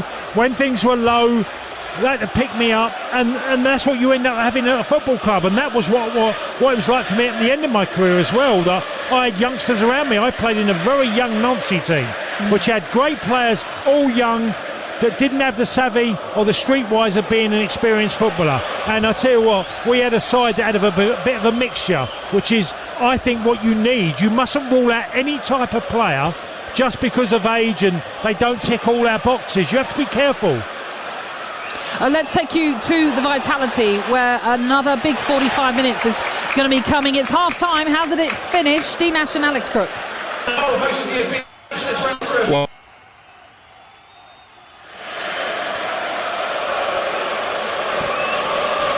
it's 1-0 to Bournemouth still then at half-time, which means Arsenal fans, you can start dreaming. It's a reality now, in fact, because if it stays that way, you will be Premier League champions. But it's a big half-time talk coming your way in terms of Pep Guardiola and what he has to say to his team to see whether or not they can turn that game around and ensure that they take the Premier League title race to the final day of the season, when they will host Aston Villa and Arsenal will head to Crystal Palace. My goodness. We are underway, just a few minutes into this game here at Stamford Bridge. No goals, but if there are any incidents, we'll of course update you on that. You're listening into Kickoff on TalkSport with Ladbrokes. It's 18 and over, gambleaware.org. Next, we're going to review the game down in the Vitality in more detail. Arsenal, as we say, 45 minutes away now from winning the Premier League. Kickoff on TalkSport with Ladbrokes. 18 plus gambleaware.org. You can now get Sky, HBO Max, Disney Plus, Netflix and Hey You together in one subscription. So, ladies and gentlemen, boys and girls, take your seats on your sofas, brew your cuppers and turn your phones to silent. Because the world of ultimate entertainment is about to begin. Sit back, relax and head to sky.com to find out more. Shh. It's starting. Requires Sky Stream and Sky Ultimate TV subscription. Minimum broadband speed of 30 megabits per second recommended. 18 plus. Football. It's in your DNA. And at SpreadX Sports, new customers can earn up to £80 in free bets after placing a £10 World Cup outright bet. Get an initial £10 free fixed odds bet and a further free £10 bet for every game your chosen nation wins. Visit spreadx.com/DNA for full T's and C's. SpreadX Sports. It's in our DNA. 18 plus gambleaware.org. First World Cup outright bet only qualifies. Free bets capped at £80. Free bet stakes not included in any winnings. Free bets must be claimed within 14 days. Why go small when you can go grand? Meet the new Vauxhall Grandland Griffin. Striking alloys, sleek black roof, heated front seats and 10-inch touchscreen. Everything you need for life on the move. Grand on style, grand on tech, grand on value. And during the Vauxhall sales event, get £1,000 off the new Grandland Griffin or any other new Vauxhall on top of all other offers. Search Vauxhall car offers. Offer to private individuals, £1,000 including VAT saving on new car orders between 15th to 31st of May. Must be registered by 30th of June 2026. 18 plus T's and C's apply. OK, who's all in for Cancer Research UK's Race for Life? We're doing Pretty Muddy. It's an obstacle course. There's one for kids. Runners. Walkers. Book clubbers. Nick clubbers. 10-pin bowlers. Choir singers. Lake swimmers. Gardeners. Whether you climb it, slide it, or crawl it. Go all in against cancer. All in to help fund life-saving research. Sign up now and save 30% off entry to your local 3K, 5K, 10K or Pretty Muddy event. Search Race for Life. Discount ends May 24th, 2026. T's and C's apply. Buzzing for the game this week. I want to hear what my mates are saying. I want to tell them they're delusional. I want to tell them who'll score first. I want to call the half-time score and the full-time score. And when our kid pipes up and says, "Want to bet?" I'll stop. Think about it. Check my limits. Check how much I've played. And maybe I'll think, nah, not today, mate. Sometimes the best bet is the one you don't make. Gamble responsibly. Bet Fred. 18 plus gambleaware.org. Jim White and Simon Jordan on TalkSport. Mid-morning radio that's up for the job. I'm hot under the collar with this. Concrete sports talk. Edge that one a stone. Rapid setting opinion. I still think there's a lot of questions that need to be answered. Oh, no. Come on. Big names all backed up. David Moyes, John Hart's, Ian Rush. Jim White and Simon Jordan. Delivered tomorrow morning from 10 on TalkSport by Selco Builders Warehouse. Check out this month's real deals at sellcovw.com. Kickoff on TalkSport with Ladbrokes. 18plusgambleaware.org. The 2026 FIFA World Cup live on TalkSport and TalkSport 2. Stand by for excitement-producing, adrenaline-inducing, era-defining radio. The 2026 FIFA World Cup starts June 11th on TalkSport and TalkSport 2. Kickoff tonight is at Stamford Bridge for Chelsea against Tottenham. A game we'll keep you regularly updated on, as we will with what's happening down on the south coast, which will have massive implications in the title race. Bournemouth taking on Manchester City. We're just underway here at Stamford Bridge, but they're at half-time at the Vitality. Alex Crook and Dean Ashton are there. Alex, tell us how that first half finished up.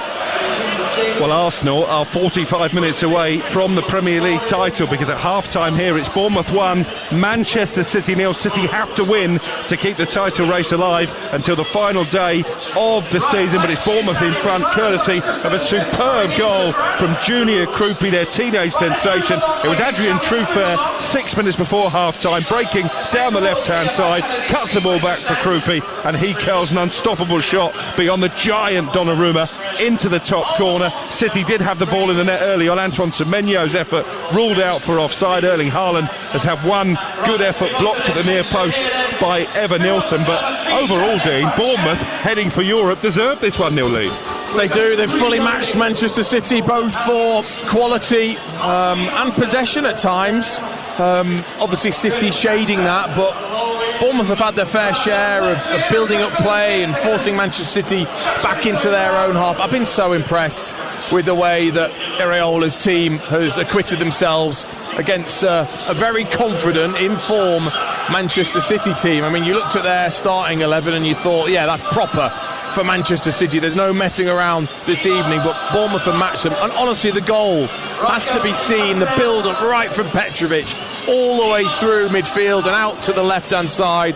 Brilliant ball to Krupi, and Krupi showing what a genuine talent he is at this level with a splendid finish. And what can Pep Guardiola do to alter the course of proceedings in the second half? Well, luckily, he's got a plethora of amazing talent to choose from. Now, of course, he's got Kovacic, who hasn't played a lot of football this season, starting the game. It wouldn't surprise me if maybe he was sacrificed, one of those midfield players maybe sacrificed for a Cherki, a Foden, somebody that's going to really get on the ball. Haaland looks so frustrated. He keeps gesturing back towards the midfield area. I think he's frustrated that he's not getting the support that he needs, and players going beyond him. So a big 45 minutes in the title race, a big 45 minutes for Bournemouth as well. They need a point to guarantee European football for the first time in their history, spent mainly in the lower divisions. 3 points and they're guaranteed to place in the top 6. That could be Champions League football here at the Premier League's smallest ground next season. Half-time, thanks to Krupi's brilliant goal. It is Bournemouth 1, Manchester City 0. It is quite incredible. Oh my goodness. A clearance off the goal line, Joe Shannon here at Chelsea. Somehow Tottenham are not in front. It is Chelsea 0, Spurs 0. What a chance for Matisse Tell inside the 6-yard box. A flying header, and Rob Sanchez has made a remarkable save, the Chelsea goalkeeper, to palm the ball against the base of the post and away to safety. As it stands, Tottenham will be all but safe and West Ham all but condemned to relegation, barring a mathematical miracle on the final day of the season. But Spurs so close to taking the lead, and that could have been the goal that made them safe well and truly tonight. They have a corner as a result, whipped in by Pedro Porro. Chelsea can't clear, and eventually the ball drops to Robert Sanchez on his goal line. It is Chelsea 0, Tottenham 0, Spurs so close. Tony Cascarino. Yeah, Mattis Tell had a great opportunity. Fair play to Robert Sanchez in the Chelsea goal, made a good save. But they've started well, Spurs. I really like the midfield of Paulinho, Bentancur and Gallagher. I think there's a lot of energy and legs in there. and I think they're getting on the ball enough to get something out of this game so far tonight. It has been a terrific high-octane start. Really good atmosphere here at Stamford Bridge, despite one or two empty seats around the ground, and Spurs have certainly come closest to taking the lead. Of course, just one win at Stamford Bridge in the Premier League era. That was back in 2018 under Maurizio Pochettino. A win tonight, and they guarantee safety, and they send West Ham United down. It is Chelsea 0, Spurs 0. And of course, we await to see who will replace them in the Premier League. But as it stands, we know that will not be Southampton, as they have been expelled from the Championship playoffs. Just a reminder of the breaking news that came out a little bit earlier on, if you haven't heard it already, after an independent commission deemed that, after they in fact admitted 3 breaches of the EFL regulations, they have been expelled from the playoffs and also been given a 4-point deduction to start with next season. They do have a right of appeal, but they do have to lodge that by tomorrow, and that could have implications on that Championship playoff final, which is due to take place on Saturday. Middlesbrough have been reinstated, though, as a result. But as soon as we get any more on that here at TalkSport, we will update you. Going back onto what has happened, of course, down at Bournemouth, with them 1-0 up against Manchester City, that means celebrations could have already started early in North London. Max Scott is based near the Emirates Stadium for us. How is the feeling around there right now, Max? Natalie, I would wager with you right now that there are more Bournemouth fans in North London pubs than there are at the Vitality. I've never seen anything quite like it. You can feel the 22 years of desperation. You can feel 22 years of pain. And whenever Nielsen missed that absolute sitter, no one knows if he was offside or not, but crikey Moses, it was something different. And then that Krupi goal, the absolute fantasy Premier League dream.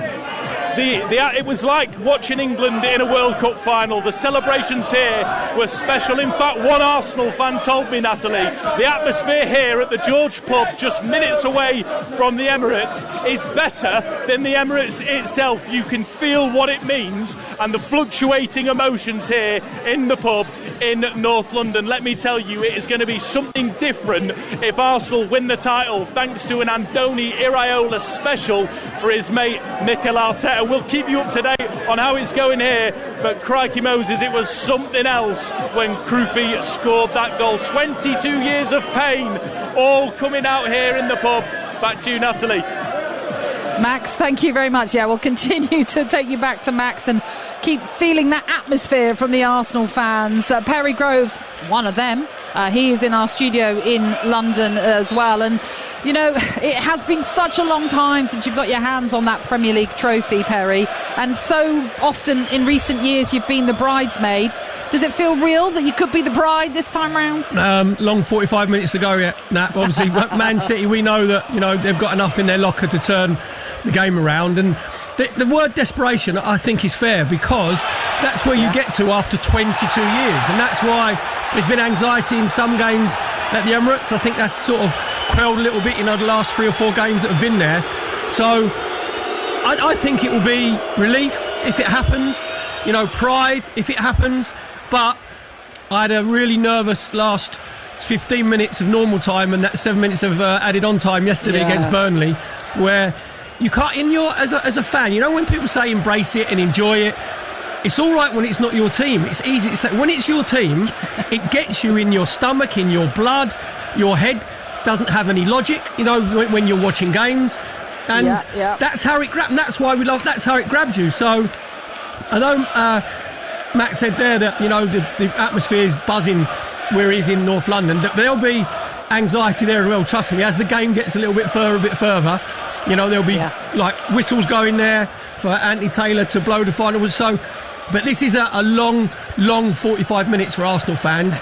But for Bournemouth fans, let's not take it away from the football they've played in that first half. Man City love playing controlled football. They had a bit of control in the first half for about 10-15 minutes.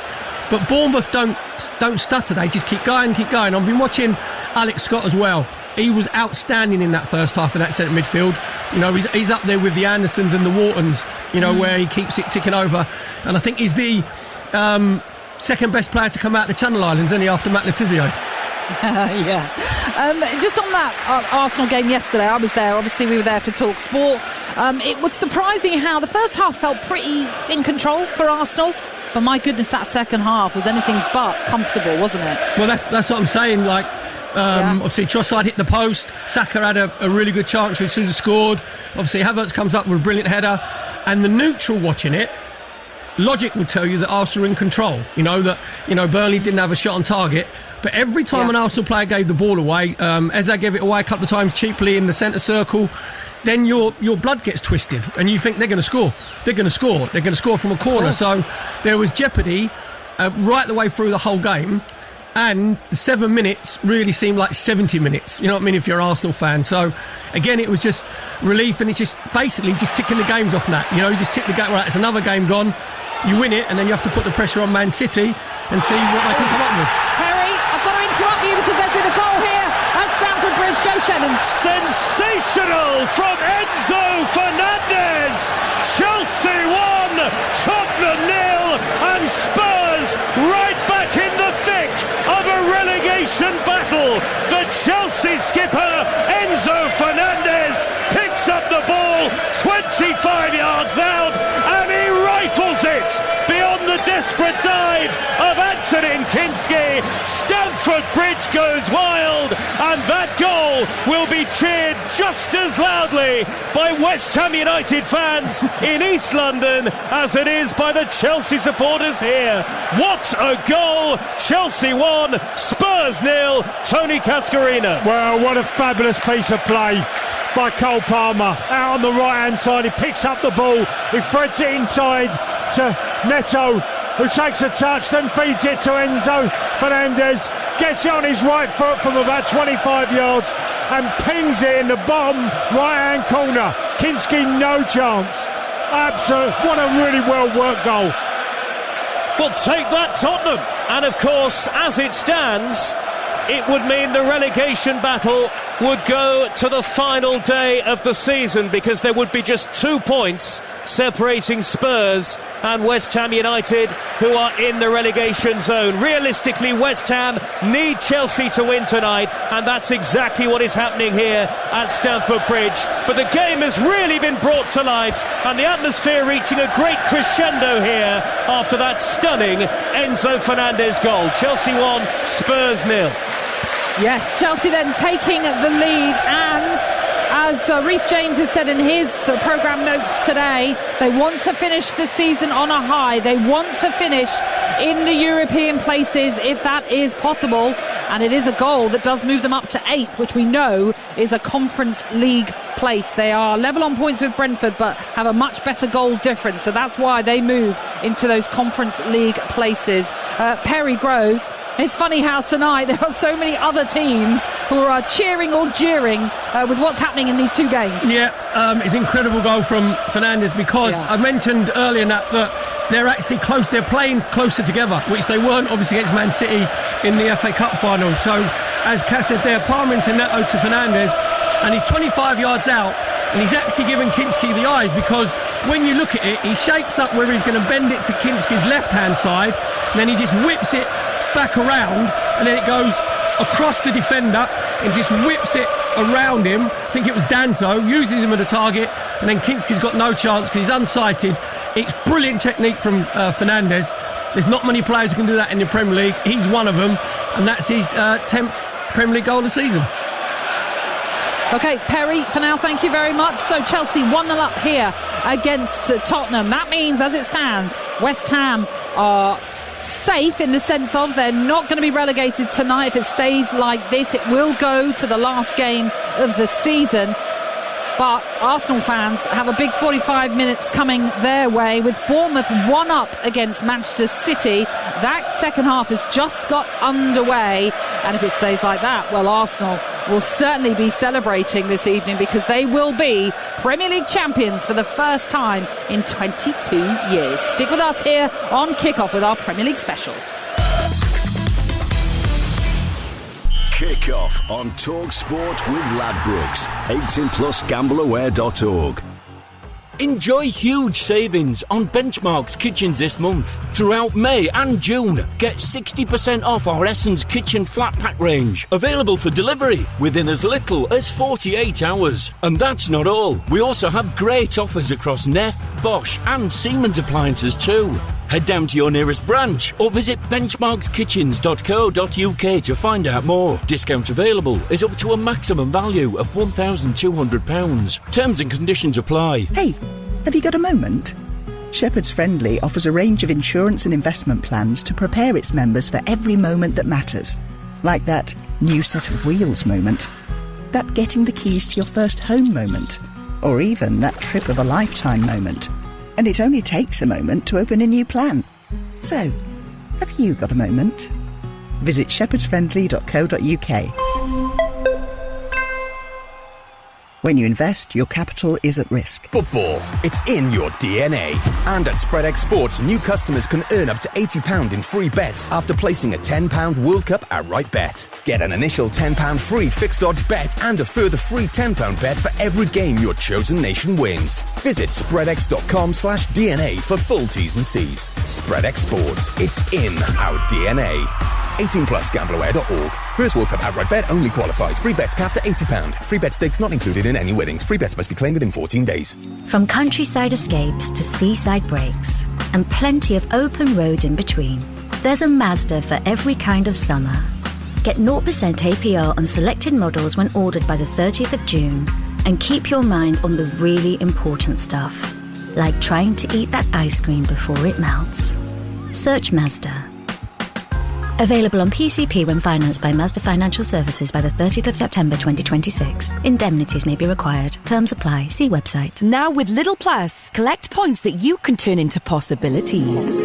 Pepper abilities, pasta abilities, burrata abilities, kayak abilities. So collect and spend your Lidl Plus points on hundreds of rewards or money off coupons. Lidl, more to value. Exclusions apply for T's and C's. Lidl.co.uk/LPTV 18 plus GB only. Hello, it's Matt from Verisure. You pressed the SOS button? Yeah, my phone's died and there's someone in the garden. It's just me and my daughter here. We need help. Right. The camera is showing someone near the back door. We've alerted the police. Quick as you can, please. I understand. I'll stay with you till they arrive. Thanks. Now just try and stay calm. They'll be there soon. Family unharmed. Intruder fled. Last year, Verisure experts handled over 4,000 incidents in the UK. To get our latest offer, go to verisure.co.uk. With Betfred, when you bet £10, you get £50 in free bets. So, want to back your new striker to score the first goal? Your midfield maestro to get the assist? Want to say there'll be a header? Want to see their striker caught offside? He was born offside. Want to predict the final score? Or both teams to score? Want to get involved for 90 minutes? Want to nick it in extra time? Want to bet £10 and get £50 in free bets? Want to bet? Betfred. New online customers only. 5 £10 free bets. T's and C's and exclusions apply. 18 plus gambleaware.org. Your weeknight grassy knoll to grassy knees football conspiracy kickoff. Kickoff this evening. We are at Stamford Bridge. 2 Premier League games ongoing right now, and they have implications at the top and the middle, at the end of the table as well. We'll bring you an update what's happening here at Stamford Bridge, but let's take you straight away to the game between Bournemouth and Manchester City, which has just got underway into the second half. Dean Ashton's alongside Alex Crook. Still Bournemouth 1, Manchester City 0, so Arsenal champions unless City can score twice in the minutes that remain in the second half. They did have one chance soon after the restart. Nico O'Reilly denied by a smart save from Georgi Petrovic in the Bournemouth goal. As Bernardo Silva's deflected effort loops into the arms of the Cherries keeper, but at the other end, well, Bournemouth would have doubled their lead, but for a brilliant stop from Gigi Donnarumma. Adrian Truffert, who's caused problems all night down the Bournemouth left-hand side, he whips across into the penalty area, toe poke towards the bottom corner by Evan Nilsson, and Donnarumma uses all of that big 6'7" frame, thrusts himself to his right hand side to claw the ball away. A second goal, Dean, and it would be curtains for City's title hopes. Yeah, you'd expect so, but it's that chance for O'Reilly that was the big one at the start of the half. Really good play from Haaland to lay it through to O'Reilly. No one in front of him, just the goalkeeper. Didn't strike it the way I think he wanted to. Petrovic down really well. To have started with a goal so early on would have done City the world of good. And then you're right, really good save from Donnarumma. I think it might have just been going wide from Evan Nilsson. But Pep Guardiola coming out straight away, screaming at Younes, at O'Reilly, wants his fullbacks to get high, and there's now movement on the bench. So the clock is ticking for Manchester City and indeed for Arsenal, as Rayan Cherki and Savinho are both about to be brought on by Pep Guardiola. Phil Foden getting stripped for action as well, but Arsenal paying acute interest in this game all the way from North London. Well, they are about 35 minutes away from the title. Bournemouth 1, Manchester City 0. Thank you very much, and let's check in what is happening here at the Bridge. Tony Cascarino is with Joe Shannon. 27 breathless minutes gone. Chelsea 1, Tottenham 0, and what an ignominious night this is turning into for Spurs, because of course by the end of the evening Arsenal could be Premier League champions and the relegation battle could be set to go to the final day. Spurs actually had the first big chance of the game. Tell's header tipped onto the post by Robert Sanchez, but Enzo Fernandez has really lit up the match with a stunning strike from 25 yards out, edge of the D, and he beat the dive of Kinski into the near corner to us. And since then Chelsea have really been on the move and on the up in context of the game, flying forward at the moment with Cucurella, who's hacked down by Pedro Porro. That'll be a yellow card for the Tottenham man, and a free kick to Chelsea in the left wing position. Tony Cascarino, no doubt at the moment Chelsea are on top and Spurs are very much still in relegation trouble. Yeah, Joe, and that's the third time in about the space of 10 minutes where Cucurella has got down the left-hand side and got just behind Porro, and he's been able to create something. And Chelsea have really got a grasp on this match now. Tottenham have got to find a way back. For me, they're overpassing a little bit too much. They've done some really good patterns of play, but it's always gone backwards at the end of it. They haven't been able to create, apart from the Matthias Tell chance. They've got to get back into this game. The situation at the bottom of the Premier League table looks like this. West Ham United 36 points, Spurs at the moment on 38, so it would go down to the final day of the season if it stays like this, with Chelsea in front by a 0-0. Both teams have got home games, Spurs and West Ham, on the final day, as Enzo Fernandez hits the woodwork. He tried to catch Kinski out from the free kick, a very tight angle, rifled it goalwards right-footed. It cannons off the junction between crossbar and post. Oh, he surprised Kinski there. He hit it first time, he whipped it from out wide on the left, he whipped it the near post with pace, and it hits the bar. And I've got to say, Enzo Fernandez, a lot of people give him criticism. Is he really a £100 million player? Every time I watch him, I'm so impressed with his ability to not only get goals, but create things for Chelsea. Oh, make no mistake, these two teams don't like each other. You remember the famous Battle of the Bridge 10 years ago, where Chelsea struck to deny Tottenham the title and give the title to Leicester City, as it was in the 2015-2016 season. Maybe this year Chelsea can ensure that Tottenham's desperate relegation fight goes to the final day. Half an hour gone and the team in royal blue are on top. It's Chelsea 1, Spurs 0. Joe, thank you very much. And of course, it wasn't that long ago that a certain Enzo Maresca was in the dugout here at Chelsea. But it seems as though he will be back in the Premier League, but he'll be in charge of Manchester City. That after the news emerged yesterday that Pep Guardiola is set to leave the club come the end of the season. Now, there's not been any official word from Manchester City themselves, but that is what is expected. So it only gives us time to talk about that decision that has been made by those in the know at Manchester City. So joining us now, Tony Cascarino is here. We've also got Alex Crooken, Dean Ashton, Perry Groves as well. Perry, I'll come to you first of all on what you make of the fact that it seems as though Pep Guardiola is just has 2 more games left, including this one, of course, in charge of City. Yeah, I don't think it's a surprise. I said mid-season that I thought this would be his last season. Obviously, they've won the 2 domestic cup competitions, and I think as well he's been there 10 years, and we really know that his relentlessness, with his hunger and his drive and his passion. It's very difficult to keep that over like 2 or 3 years, let alone 10, to drive your players on to even higher standards. So I think maybe he might be sort of just mentally a little bit sort of fatigued. The Enzo Maresca thing doesn't surprise me because he was the coach there, wasn't he, when they won the treble, so he knows the football club. But that's like massive shoes to fill when you're going in and you're one of the greatest managers of all time. It didn't work well, did it, for David Moyes going into Man United after Alex Ferguson? Didn't work well for Unai Emery after Arsene Wenger. So Maresca's a different sort of manager where he wants control of the game, but he doesn't really sort of relinquish the players to go and express themselves. So, and when he was at Chelsea, he said he was dealing with young players. So he was the headmaster. So he could rest the players on the Thursday, couldn't he, and play them on the Saturday when they won the Conference League. You're dealing with more senior players than that Man City, and you're dealing with bigger egos. That's going to be his problem. Well, let's bring in Alex Cook then, our chief football correspondent. He is across that Bournemouth-Manchester City game, but of course has also been across this story, as he has been with what's happening with Southampton as well. But on this situation with Enzo Maresca, Alex, what can you tell us about the deal that might well be in place, and how Chelsea, of course, have to be factored into this too?